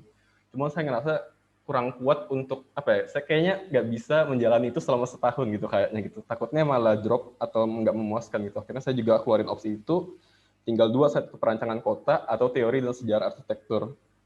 Nah, terus saya melakukan studi gitu, saya coba riset gitu. Mungkin ini mungkin bagian salah satu kesalahan juga sih, kesalahan saya gitu saat itu. Kebanyakan dari kalau kita ngelihat di Google atau di Google Scholar atau berbagai sumber itu, penelitian arsitektur itu sederhananya judulnya misalnya kayak gini ya, studi desain hotel resort ABC dengan pendekatan arsitektur neovernakular di Kabupaten ABC gitu. Jadi saya notice tuh ada pola di mana ada misalnya ini hotel resort ABC, terus ada juga pendekatan arsitektur neovernakular. Jadi semacam ada objek utamanya, terus dia dipengaruhi oleh apa gitu. Nah, kebetulan juga semester 6 itu, kayak kita tahu semua, bulan Maret, tanggal 2 tahun lalu, itu kasus pertama di Indonesia COVID. Dan kebetulan saya orang Samarinda, terus di tengah bulan Maret, saya akhirnya balik gitu. Dari Jakarta balik ke Samarinda gitu. Akhirnya topik yang saya perlu cari adalah sesuatu yang berhubungan dengan Samarinda gitu, kampung halaman saya gitu. Sebenarnya saya sempat nyari ya 4 objek gitu, 4 objek apa aja gitu yang saya mau cari gitu saat itu, yang saya rasa menarik di Samarinda gitu untuk dibahas. Terus saya juga coba cari kira-kira apa aja yang bisa mempengaruhi, kayak mungkin perkembangan teknologi, kreatif tourism, mungkin karena COVID, new normal banyak mempengaruhi arsitektur baru ke depannya, sama urban farming gitu. Terus ini adalah kesalahan saya gitu saat itu. Jadi saya ngebuat tabel di mana ada objek tadi, terus saya coba kalau jadi pengaruh sama A, jadinya apa gitu pertanyaannya gitu. Nah, saya bawa ini ke dosen pembimbing saya, yang kebetulan hadir juga, Bu Irma, gitu. di tengah baru saya jelasin sedikit, saat itu Bu Irma tiba-tiba langsung motong dan langsung bilang kayak, kamu mikirnya terlalu jauh kan gitu. Terus dibilang kayak, terus ini kemana-mana gitu. Mending kamu cepat pilih satu aja gitu. Akhirnya di sesi yang sama gitu, di tengah-tengah lagi asistensi gitu, tiba-tiba langsung disuruh milih satu dari sebanyak ini gitu. Dan kalau tadi udah ngebahas itu Sasak Pamulang, Pasar Lembang Ciledug, nah sekarang kita ke Kampung Tenun Samarinda gitu. Kenapa yang dipilih akhirnya Kampung Tenun?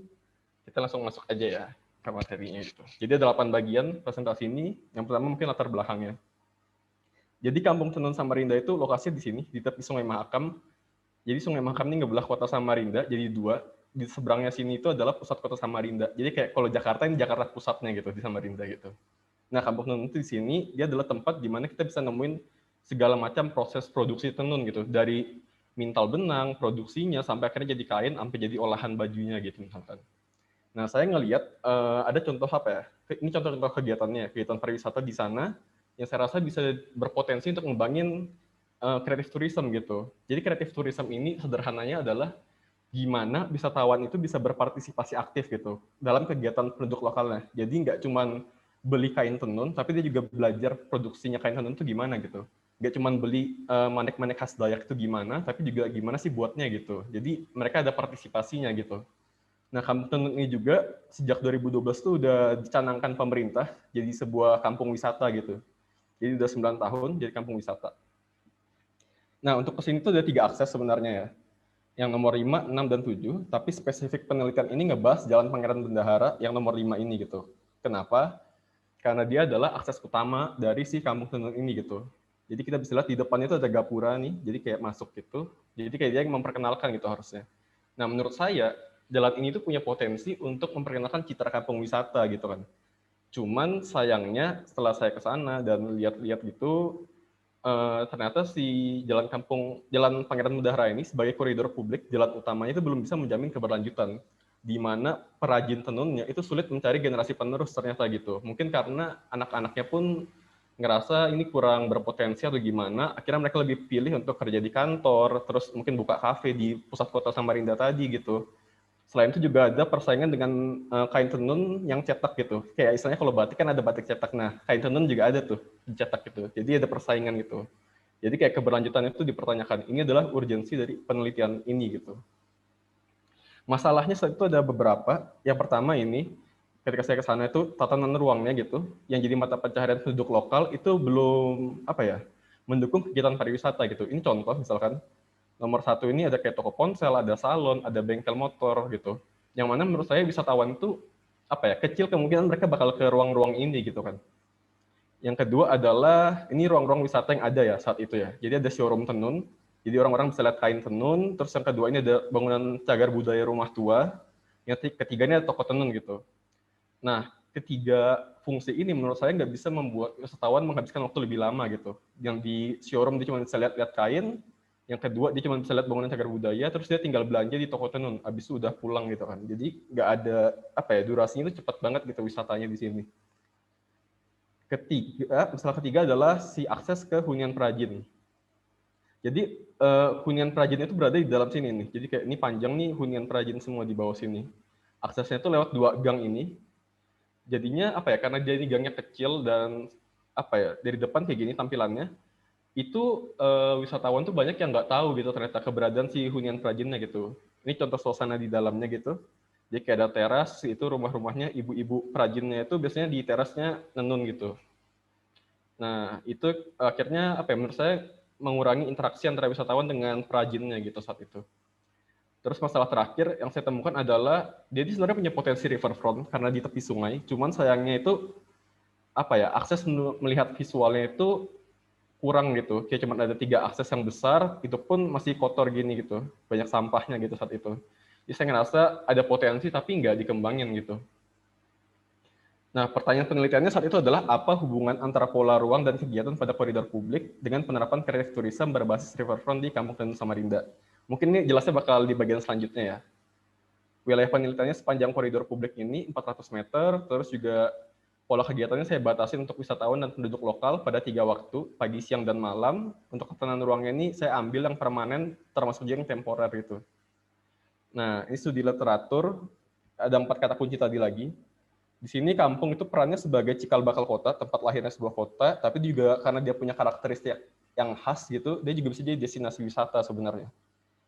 Koridor publik di sini berperan sebagai link and place, jadi dia bisa menghubungkan destinasi jalan itu, membuat orang bisa mencapai dari titik A ke B lebih cepat, tapi dia juga bisa menjadi sebuah ruang gitu, jadi place di mana orang bisa interaksi, berkegiatan gitu, dan menghabiskan waktu lebih lama di jalan gitu.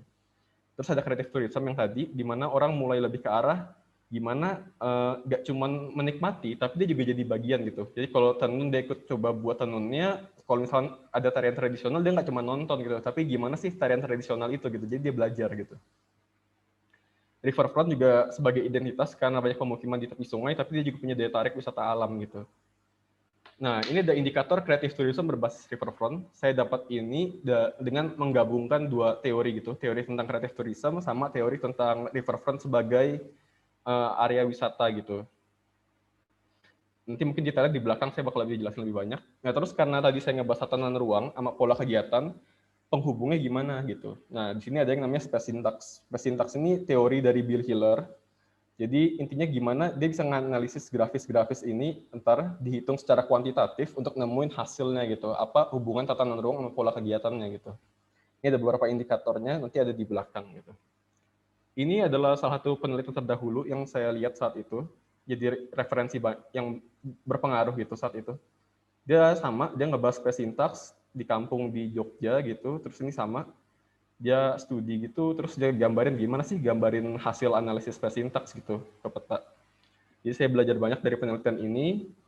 Nah, metodenya ini metode korelasi yang bertujuannya menghubungkan pola dari 2 atau lebih variabel.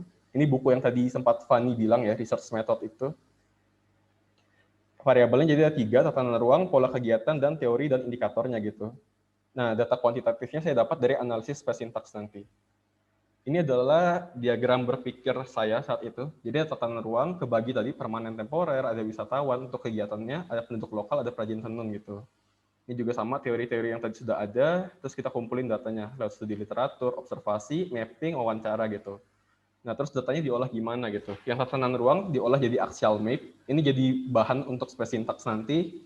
Terus ada diagram pola kegiatan sama ilustrasinya untuk gambarin ada apa aja sih di sana gitu kegiatannya. Di analisis space syntax, hasil space syntax nanti itu yang dikomparasi sama indikator yang udah ada tadi gitu, yang di awal yang 8 tadi gitu. Jadi itu siklus dari rencana dari si penelitian ini gitu. Nah, yang pertama ini adalah tentang kondisi existing dan ragam fungsi, tatanan ruangnya gitu. Ini kalau pagi sama siang, jadi sini itu ada 6 fungsi bangunan ya sebenarnya di kampung ini gitu. Dan kalau kita bisa lihat itu sepanjang koridor ini yang bersinggungan langsung itu dipakai jadi area untuk mata pencaharian penduduk gitu saat itu. Kita bisa lihat warna biru, ungu ini semua komersial gitu. Dan ini area kegiatan wisatanya yang orange itu agak terpusat ya di satu titik aja gitu. Nah, yang menarik adalah ketika malam hari berubah, itu area wisata itu udah banyak yang sepi gitu, karena ibu perajin tenun ini kan juga ibu rumah tangga ya. Jadi ketika sore ke malam mereka udah pada pulang ke rumah gitu. Jadinya nggak ada kegiatan wisata lagi. Nah, yang menarik tuh di sini juga nih. Ini salah satu area yang ketika malam itu rumah-rumah residensial itu berubah jadi warung makan gitu ternyata kalau malam gitu. Ada yang kaki 5 juga gitu, temporer gitu muncul juga. Jadinya rame gitu kalau malam ternyata. Nah, pola kegiatan dan persebarannya. Jadi saya coba ke sana sekitar mungkin ada lebih dari 10 kali kemarin tuh bolak-balik ke sana. Terus ini saya petakan gitu, kegiatannya apa aja sih? Pagi sampai siang. Ini mayoritas dipegang oleh kegiatan yang pemenuhan sehari-hari gitu. Kayak anak-anaknya nih, anak-anaknya sekolah gitu. Kalau yang laki-laki mulai mencari nafkah, terutama kalau yang punya perahu, mereka biasanya ngantarin pesanan untuk awak kapal tongkang batu bara gitu. Jadi kayak ada yang pesan, mereka antarin gitu. Terus ini ibu-ibunya ada yang mulai bersihin teras, ada yang mulai cuci baju gitu. Nah, mereka nyuci baju di sini nih, jembatan kayu di masing-masing akses di area hunian riverfront itu di tepi sungainya. Nah, di sini tuh banyak kegiatan wisatawan gitu. Kayak mulai dari produksi, lihat kain tenunnya, belanja gitu. Nah, yang menarik adalah ketika malam transformasi gitu. Kita bisa lihat dari tadi diagram ini aja persebarannya ketika malam itu udah lebih rame gitu kan. Malam ini adalah kegiatan yang menurut saya secara sederhana itu lebih banyak kegiatan sosialnya ternyata di kampung ini. Jadi ketika malam itu mulai banyak yang buka warung tadi, terus mulai ada yang jualan, anak-anak mulai main di jalanan, ada ibu-ibu yang berkumpul, bercengkrama di depan warung gitu. Terus yang kerja pakai perahu udah mulai pulang, ibu-ibunya ada yang mulai angkat jemuran juga, ada yang bersihin teras gitu. Nah, bapak-bapaknya juga nih mulai kegiatan sosial gitu, baik main catur nih, ada yang main catur, ada yang main domino gitu. Nah, kegiatan wisata, karena tadi dibilang ibu rumah tangganya pulang gitu, para perajin ini, kegiatan wisata yang tersisa kalau malam itu cuman ini nih, toko tenun yang tadi di seberang gitu. Jadi cuma ada kegiatan jual beli kain tenun kalau malam. Tapi udah apa ya, jarang juga sih ada sih kalau saya lihat kemarin gitu. Nah, ini juga ada kegiatan yang nggak ada polanya sebenarnya gitu. Apa ya, fleksibel aja gitu. Misalkan antar pesanan ini ternyata ada yang kalau malam pun masih ada gitu ternyata gitu kalau memang butuh gitu. Terus ini di area showroom tenun tadi yang untuk lihat-lihat kain ternyata dipakai sama anak-anak remaja untuk bercengkrama, main gadget gitu, main game gitu ternyata pas saya ke sana. Ini bangunan cagar budaya itu dipakai anak-anak, kolom-kolomnya tuh karena rumah panggung dipakai untuk main sepak bola gitu. Nah, terus kunjungan kelompok ini juga nggak ada polanya ya. Cuman katanya paling nggak itu seminggu sekali kalau nggak pandemi ya. Biasanya itu seminggu ada sekali kunjungan besar, baik dari bank atau anak sekolah gitu. Sama proses produksi benang ini juga nggak ada polanya, durasinya 1 bulan, cuman tergantung cuaca lagi gitu.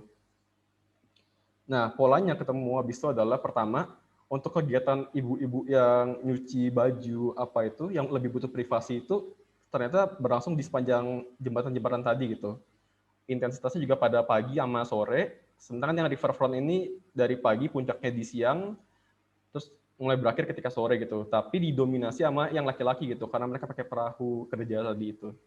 Nah, sementara di koridor publik ini yang tadi, ketika malam berubah gitu, kita bisa lihat intensitasnya naik gitu ketika malam, karena orang-orangnya udah pada mulai rame, mulai keluar, mulai sosialisasi gitu. Sementara yang wisatawan, karena tadi ibu-ibunya itu kalau udah sore mulai ngurus rumah tangga lagi, ibu-ibu perajinnya, akhirnya puncaknya siang, sore itu udah mulai sepi gitu. Dan dia juga terpusat di satu area gitu. Nah, gimana analisis space syntax gitu kan? Jadi space syntax itu dimulai dari axial map. Axial map ini adalah kita ngegambar akses-akses dari peta yang ada gitu. Misalkan ini kita kasih nomor, kode-kodenya gitu, nomornya berapa, terus kita maju lagi gitu. Ini connectivity value-nya. Connectivity value ini salah satu indikator, intinya gimana satu akses ini terhubung ke berapa akses yang lain gitu. Misalkan nomor 1 ini 9, dia terhubung sama 9 jalan berarti gitu. Nomor 2, 3, 4 gitu, dan seterusnya. Ketika ini udah sesuai dengan penelitian yang saya ambil sebelumnya tadi, yang saya jadikan referensi, kita bisa buat kayak gini nih. Kalau 1 itu berarti sangat rendah, kalau 8 sampai 10 itu sangat tinggi gitu. Jadi kita bisa buat kayak warnanya gitu, kita bisa lihat gitu intensitasnya habis itu. Terus kita bandingin sama pola persebaran kegiatan yang sudah ada di sebelumnya gitu. Jadi ini kombinasi antara tatanan ruang yang ada sama juga si pola kegiatan tadi gitu. Kita bisa lihat kayak yang koridor publik jelas warnanya merah tinggi gitu. Terus kita bisa lihat juga nih yang menarik, ternyata area riverfront itu juga cukup tinggi nih konektivitasnya gitu. Terus ini indikator kedua, control value.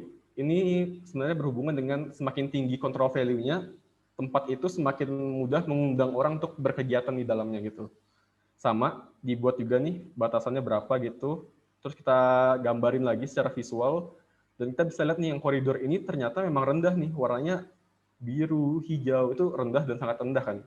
Tapi bukan berarti buruk juga sebenarnya, karena kalau kita lihat tadi yang ke pola kegiatan tadi, itu dipakai sama ibu-ibunya untuk nyuci baju, untuk jemur baju, yang mana mungkin tuh kegiatan yang lebih private ya. Jadi memang nggak masalah ketika akses-akses itu memang ternyata lebih rendah gitu nilainya gitu. Nah, ini sebenarnya inti dari si space syntax itu juga, local integration sama global integration yang habis ini. Ini contoh perhitungannya gitu, ada rumusnya. Habis kita hitung, kita samain lagi, kita coba petakan. Nah, ini juga menarik nih. Yang area riverfront lagi-lagi tinggi banget nih, gitu kan. Bahkan lebih tinggi daripada yang area si koridor publiknya gitu. Terus ini, kalau local integration ini lebih ke arah untuk pejalan kaki gitu ya. Hubungan antara untuk pejalan kakinya gitu. Kalau global ini hubungan satu aksis dengan semua aksis yang lainnya gitu. Gimana hubungannya gitu. Nah, kayak yang merah ini, si koridor publiknya sangat tinggi kan. Berarti dia sangat-sangat, peran dia itu sangat terhubung dengan yang lainnya gitu. Sama kayak yang di riverfront gitu, lagi-lagi ternyata tinggi gitu. Ini sesuatu yang saya rasa menarik ketika saya melakukan riset ini. Sementara hunian perajin tadi aksesnya itu hijau gitu. Memang rendah gitu integrasinya berarti gitu. Makanya wisatawan jarang ada yang melihatnya gitu. Nah, ini adalah analisis tadi kan. Sekarang kita komparisi sama indikator yang ada gitu. Yang pertama stories. Stories ini adalah gimana suatu tempat wisata itu punya narasi untuk mengundang orang untuk datang gitu kan. Nah, analisis saya adalah kita punya 3 tempat wisata gitu. Sebenarnya kampung ini kan punya narasi yang kuat ya, sejarahnya kuat. Dia salah satu kampung pertama di Samarinda. Dia juga punya aset budaya kain tenun gitu-gitu. Tapi sayangnya showroom-nya tuh belum berfungsi secara efektif gitu. Dipakai jadi tempat nongkrong, main game gitu. Terus yang bangunan cagar budaya ternyata itu nggak buka gitu selama saya ke sana. Karena dia di bawah tangan pemerintah daerah gitu. Jadi cuma dibuka sama pemerintah kalau ada tamu besar gitu. Bahkan warga-warga sana nggak bisa menikmati jadinya bangunan itu dalamnya gimana gitu. Nah, hunian perajin tadi memang ternyata setelah kita analisis sintaks dia kurang terintegrasi gitu kan. Cuman setelah saya ke sana wawancara ternyata nggak buruk juga gitu karena ternyata sebagian dari ibu-ibu perajin tenun tadi nggak semuanya itu mau ketemu wisatawan ternyata ada yang cuma mau kerja, mau produksi kain dijual gitu. Jadi dia kayak cuma mau fokus kerja dan dia nggak mau diganggu sama wisatawan gitu. Akhirnya ada kebutuhan privasi gitu. Makanya ternyata kampungnya aksesnya agak ke dalam gitu, agak tersembunyi gitu. Yang kedua, sensus berhubungan sama indera dan juga pusat kegiatannya gitu. Kalau kita ngebahas kreatif tourism tadi kan ada partisipasi aktif gitu kata kuncinya. Berarti kalau di sini adalah komoditas utamanya adalah gimana bisa ngajarin orang proses tenun gitu kan. Cuman ternyata ketika saya ke sana wawancara itu udah jarang dilakukan kata mereka gitu. Kenapa? Karena biasanya wisatawan cuma datang sehari, akhirnya belajarnya cuma sebentar, malah benangnya sering putus gitu. Akhirnya kan tadi kan buat benangnya butuh 1 bulan ya. Akhirnya perajin itu rugi waktu, rugi bahan gitu. Akhirnya mereka nggak mau lagi ngelakuin itu.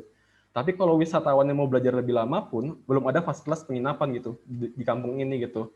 Kalau kita tarik secara makro pun, hotel paling dekat tuh 15 menit gitu. Nah, yang terakhir itu tentang wisata kuliner. Ini juga sama, wisata kuliner. Jadi kayak tadi, kalau kita siang tuh cuma ada warteg gitu di ujung. Tapi nggak ada pilihan opsi lain buat wisatawan gitu. Jadi ketika si ibu perajinnya udah pulang, wisatawannya juga pulang, ternyata pas malam baru rame itu makanannya gitu. Jadi ada perbedaan waktu gitu ternyata kan. Yang nggak ketemu antara wisatawan sama kulinernya gitu. Nah, yang terakhir ini terus sophistication. Ini berhubungan sama alur kegiatannya gitu. Jadi kalau saya coba tarik gambar perspektif itu, gambar proyeksi perspektif itu, di beberapa titik ini kita bisa lihat area wisata itu kan terpusat ya di sini ya. Jadi kalau kita masuk itu, hampir setengah jalan tuh nggak ada objek wisata gitu. Baru muncul di setengah perjalanannya kemudian gitu. Yang mana akhirnya sayang kan, karena padahal dia punya peran koridor ini untuk memperkenalkan citra kampung wisata, tapi ketika orang masuk, itu pun belum ada gitu, satupun kesan-kesan wisatanya gitu. Malah ketemunya tadi kayak bengkel, toko ponsel yang di awal tadi. Terus yang tempat parkirnya pun terbatas gitu, karena cuma di objek-objek wisata ini gitu. Padahal tempat parkir mungkin bisa jadi titik awal dari alur kegiatannya kan. Creative Spectacles ini berhubungan dengan event ya, festival gitu. Ternyata ketika saya ke sana, ibu-ibu sana bilang mereka jarang banget ikut buat festival tuh nggak ada gitu. Mereka malah lebih sering diundang keluar gitu untuk pameran, akhirnya dibawa keluar gitu. Padahal menurut saya mereka punya potensi untuk bisa ngembangin sendiri gitu, baik sepanjang koridor ini ataupun di area riverfront-nya gitu, sebuah aset juga kan untuk mereka kembangin gitu. Terus yang kelima ini creative spaces berhubungan dengan ruang-ruang yang istilahnya fleksibel, adaptif, bisa memenuhi kebutuhan berbagai narasi atau kegiatan gitu. Sebenarnya ada gitu saat ini, yaitu showroom tenun sama si rumah tua tadi, bangunan cagar budaya. Sayangnya kayak tadi yang udah dibilang, mereka belum berfungsi secara efektif. Nah, menurut saya juga bisa ditaruh pusat tenun gitu, sebuah tempat di mana produksi benang, produksi tenun, olahannya itu bisa ditaruh di koridor publik juga gitu. Jadi kayak wisatawan bisa mudah ngelihatnya, ibu-ibu yang tadi juga butuh privasi juga nggak terganggu gitu kalau ada keberadaannya di luar gitu, kalau ada gitu. Jadi menurut saya bisa ditambahkan pusat tenun sebenarnya di koridornya. Ragam fungsi, indikator ke-6. Sebenarnya kalau kita lihat tadi udah yang ada tadi sebelumnya itu dia sudah punya ragam fungsi yang beragam gitu. Kegiatannya juga beragam banget. Bahkan kalau malam pun ada transformasi fungsi gitu. Yang mana menurut saya memperkaya itu kan. Jadi untuk ragam fungsi sebenarnya sudah baik gitu. Cuman sayang memang riverfront itu belum dipakai secara optimal gitu kan tadi. Masih didominasi cuma untuk penduduk laki-laki gitu.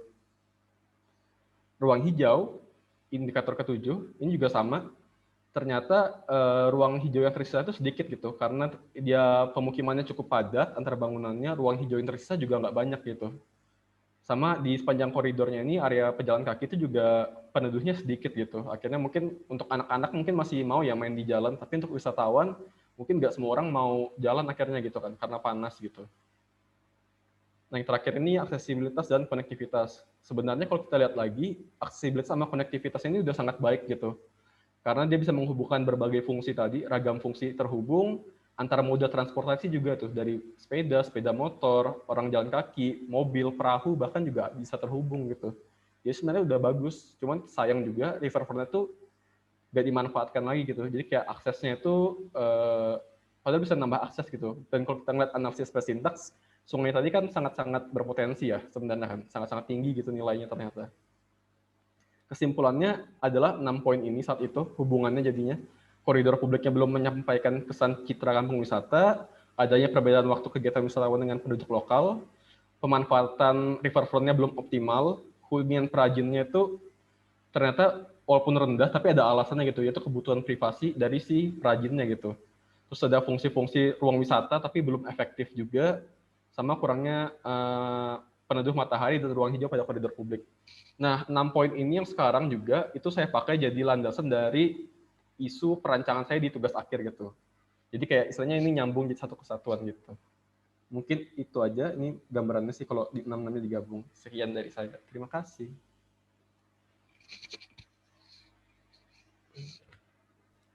Oke. Wah, sharingnya keren banget nih dari Kak Kenny. Boleh dong reaksinya teman-teman? Oke, kita ucapkan terima kasih kepada Kak Kenny atas sharingnya. Habis mendengarkan sharing dari Kak Kenny tadi, aku jadi pengen jalan-jalan ke sana loh, Jo. Tentunya kita juga jadi dapat informasi baru nih. Misalkan, kita bisa menganalisis dari sudut pandang wisatawan. Dengan bertanya ke penduduk lokal, kita dapat mendapatkan banyak banget informasi. Lalu, ternyata di saat pagi dan malam, kondisi di satu bisa berbeda drastis. Dan yang paling penting, menurut aku ya, kita tuh harus memilih topik yang benar-benar kita sukai. Betul banget, Mas. Sekarang waktunya buat teman-teman yang mau bertanya di sesi kali ini nih. Masih sama caranya, boleh melalui fitur raise hand atau langsung bertanya di kolom chat. Boleh buat teman-teman yang ingin bertanya untuk sesi kali ini, dipersilahkan. Ayo nih, pasti penasaran kan mau bertanya-tanya gitu. Nggak mungkin nih nggak ada pertanyaan. Pasti ada cuma malu-malu yang nggak, Mas. Iya nih. Ayo guys, kapan lagi dapat kesempatan bisa nanya ke master bikin diagram nih? Bener nih. Kapan lagi coba ada waktu kayak gini kan? Boleh ya teman-teman boleh bertanya. Misalnya kalau malu nih, boleh juga lewat private message juga gitu. Wah, ada yang udah direct message ke aku nih, Kak. Ada yang Wah, ini nih. boleh Tadi, dibacain, Mas. iya, dibacain ya. Kan tadi Kak Kenny bilang ada beberapa kali bolak-balik ke sana. Apakah nggak capek dan pernahkah ngerasa kayaknya salah nih ambil topik ini? Gimana tuh, Kak? Sebenarnya kalau capek kayaknya enggak ya. Dan kayaknya memang nggak boleh capek juga sih ya. Memang wajib gitu. Terus kebetulan memang kenapa bolak-balik itu, karena kan aku harus observasi kegiatan kan gitu. Misalkan kalau aku cuma datang sekali dan aku udah bisa metain tadi kegiatan tadi, menurutku jadinya kurang valid kan. Karena aku cuma lihat apa yang ada hari itu gitu. Bahkan sebenarnya pun kalau aku boleh jujur, menurutku masih kurang sih kemarin itu. Karena mungkin karena pandemi juga ya. Jadi nggak apa ya, ketemu wisatawan lokalnya itu jarang, apalagi yang sampai dari mancanegara kan, itu jarang gitu. Jadi sebenarnya kalau bisa ketemu mereka, bisa wawancara mereka, mungkin bakal lebih kaya lagi data-data yang ada gitu. Dan kebetulan juga dosen pembimbing saya, Bu Irma, itu memang mewajibkan untuk terus-terusan berkali-kali gitu, biar semakin kenal sama tempatnya gitu. Dan akhirnya gitu sih.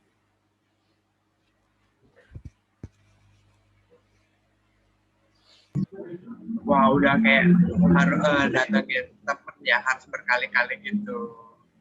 Biar bisa dekat. Bener nggak, Mas?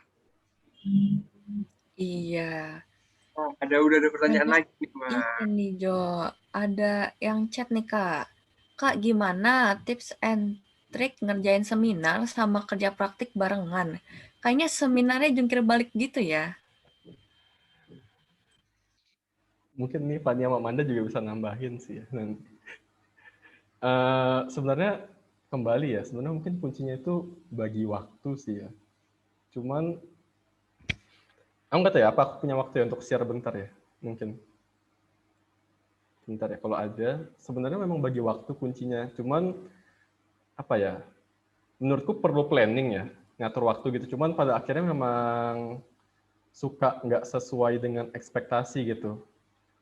Kayak misalkan gini, mungkin yang baru aja deh. Ini untuk tugas akhir sebenarnya sih, timeline tugas akhir gitu. Kayak gini misalkan, ini timeline tugas akhir yang sekarang, jadwal yang aku buat gitu. Kayak kapan harus buat denah gitu-gitu. Menurut aku perlu dibagi gini sih gitu. Walaupun pada akhirnya memang nggak sejalan sih. Kayak sekarang kan tanggal 9 ya, di sini harusnya udah ngolah denah nih. Cuman ini ada dosen pembimbing saya juga nih, jadi malu nih. Sebenarnya denah pun belum ada gitu saat ini gitu, masih ngulik perubahan sama konsep gitu. Jadi ada mundur gitu waktunya. Cuman menurut saya perlu sih dibagi waktu gitu, nyesuaiin waktu lagi gitu. Jadi kayak paling enggak, walaupun nggak sesuai jadwal yang direncanakan, itu ada kayak batasan yang kita tahu gitu, realitanya gitu. Kayak, oh kalau gue nge-skip berapa hari, ini kerjaannya siap-siap aja nih, di belakang larinya lebih kencang gitu. Jadi ke situ sih mungkin ya. Mungkin Fani sama Amanda ada tambahan?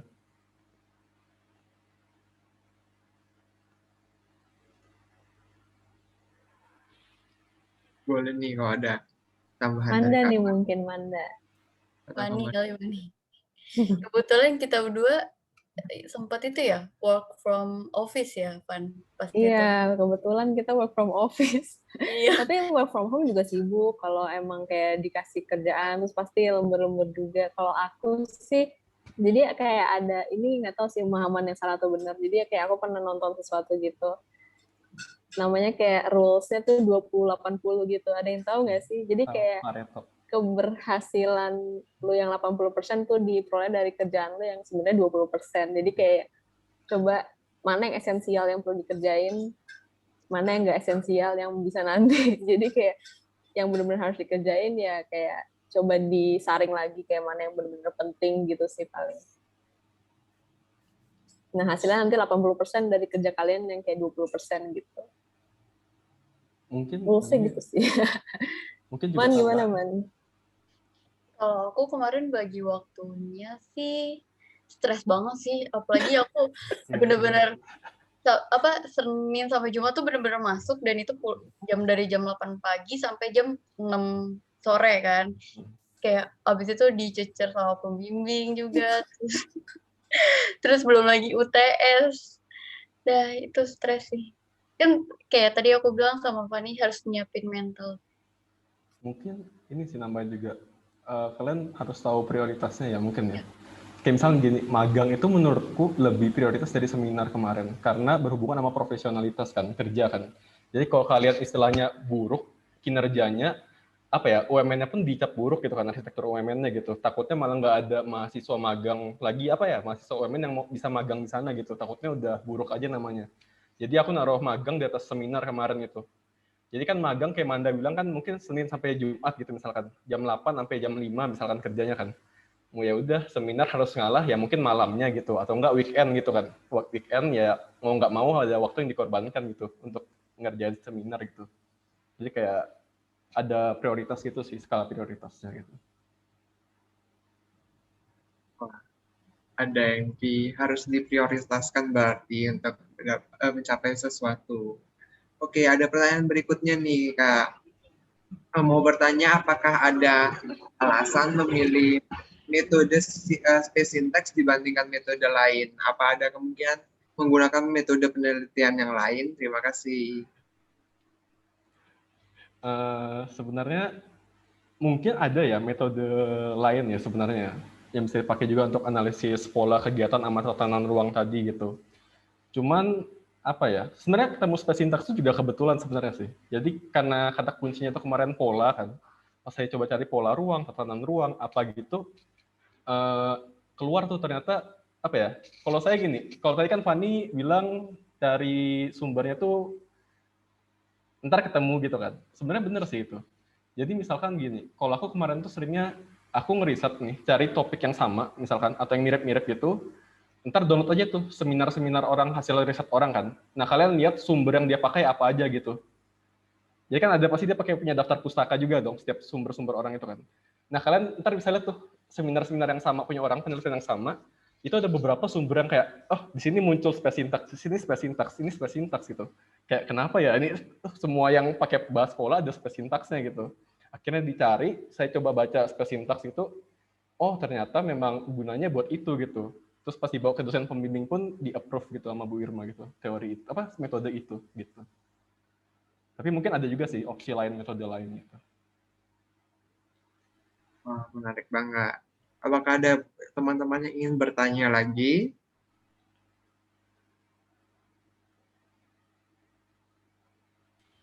Kalau belum, aku ambil lagi nih kesempatannya. Wah, boleh banget nih markanya. Ambil aja boleh. Nah, Kak, aku penasaran nih. Kan tadi dibilang prioritasnya magang kan ya, Kak? Kira-kira nih, misalkan pas Kakak melakukan riset ini, Kakak punya waktu lebih. Kira-kira apa yang bakal Kakak kembangkan? Wah, sulit ya pertanyaannya.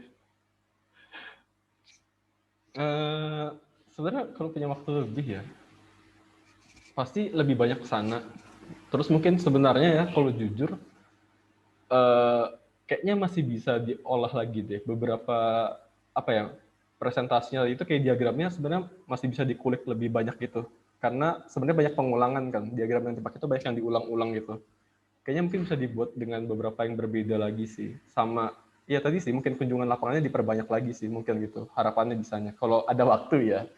Cuman kan kunjungannya hari itu pendek ya, kayak cuman dalam waktu 1 bulan gitu. Yang tadi 10 kali lebih itu cuman dalam sebulan gitu.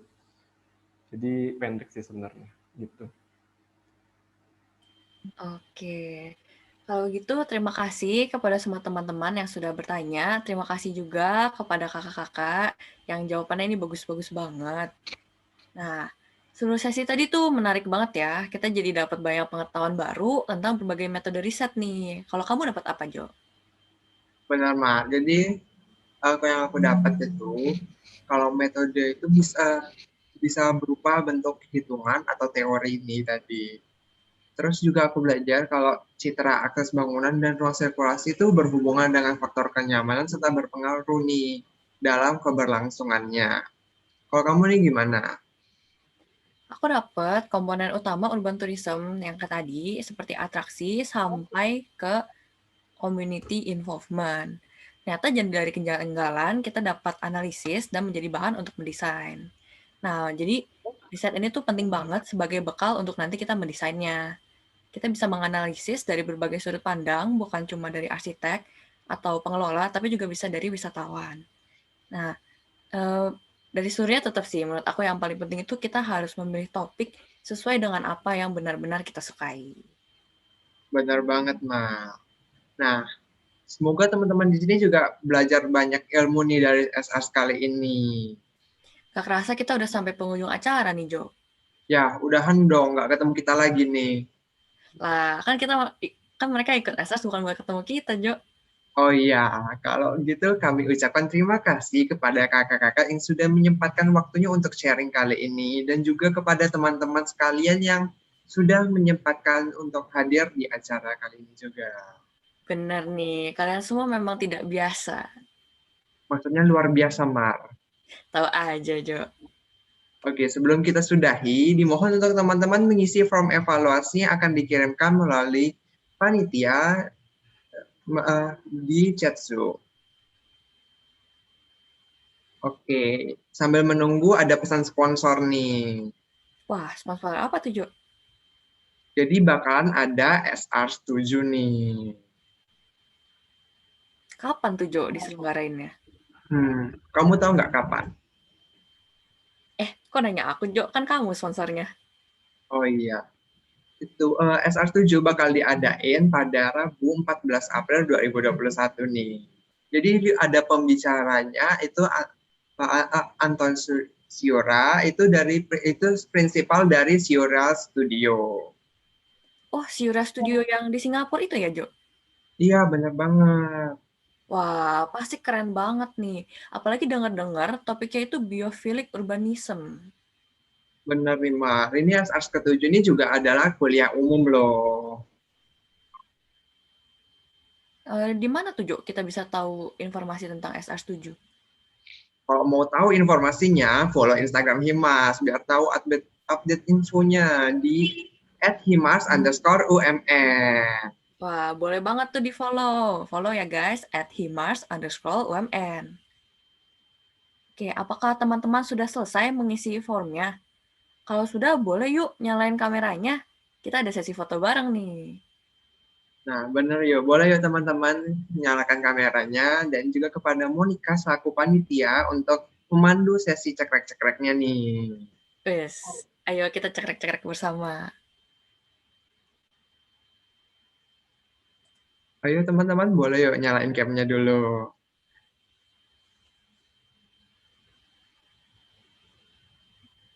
Ayo. Mulai dari slide 1 ya. 1, 2, 3. Slide kedua sekarang. 1, 2, 3. Slide ketiga. 1, 2, 3. Udah selesai ya.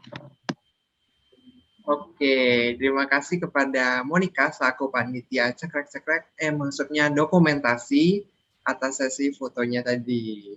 Nah, fotonya selesai, berarti SARS ke-6 juga selesai nih. Jangan lupa untuk follow akun Instagram Himars di @himars_UMN, karena bakalan ada info-info menarik dan juga info acara yang kalian tunggu-tungguin nih, yaitu SARS tentunya. Kalau begitu, saya Deddy Kobuser. Loh, oh, kalau begitu saya mikrofonnya. Kita pamit undur diri. 5, 4, 3, 2, 1, close the Zoom. Sampai jumpa di SARS berikutnya ya. Jangan lupa daftar. Iya, follow @himars_UMN. Jangan sampai lupa. Bener banget, biar nggak lupa nih info-info berikutnya. Karena bakal ada SARS ke-7 kan, jadi biar nggak lupa follow dulu deh. Oke, sampai jumpa di SARS berikutnya ya teman-teman. Terima kasih banyak sudah menyempatkan waktu. Wah, ada yang bilang nih, Jojo anak didikku mantap. Asik, Wah. Jojo. Terima kasih kakak. Oke, maafkan, belum siapkan pantun nih kak. Pantun on the spot aja kali ya, Jo. Maaf, tidak di briefing, jadi kita lanjut saja. Terima kasih ya teman-teman sudah hadir di acara kali ini.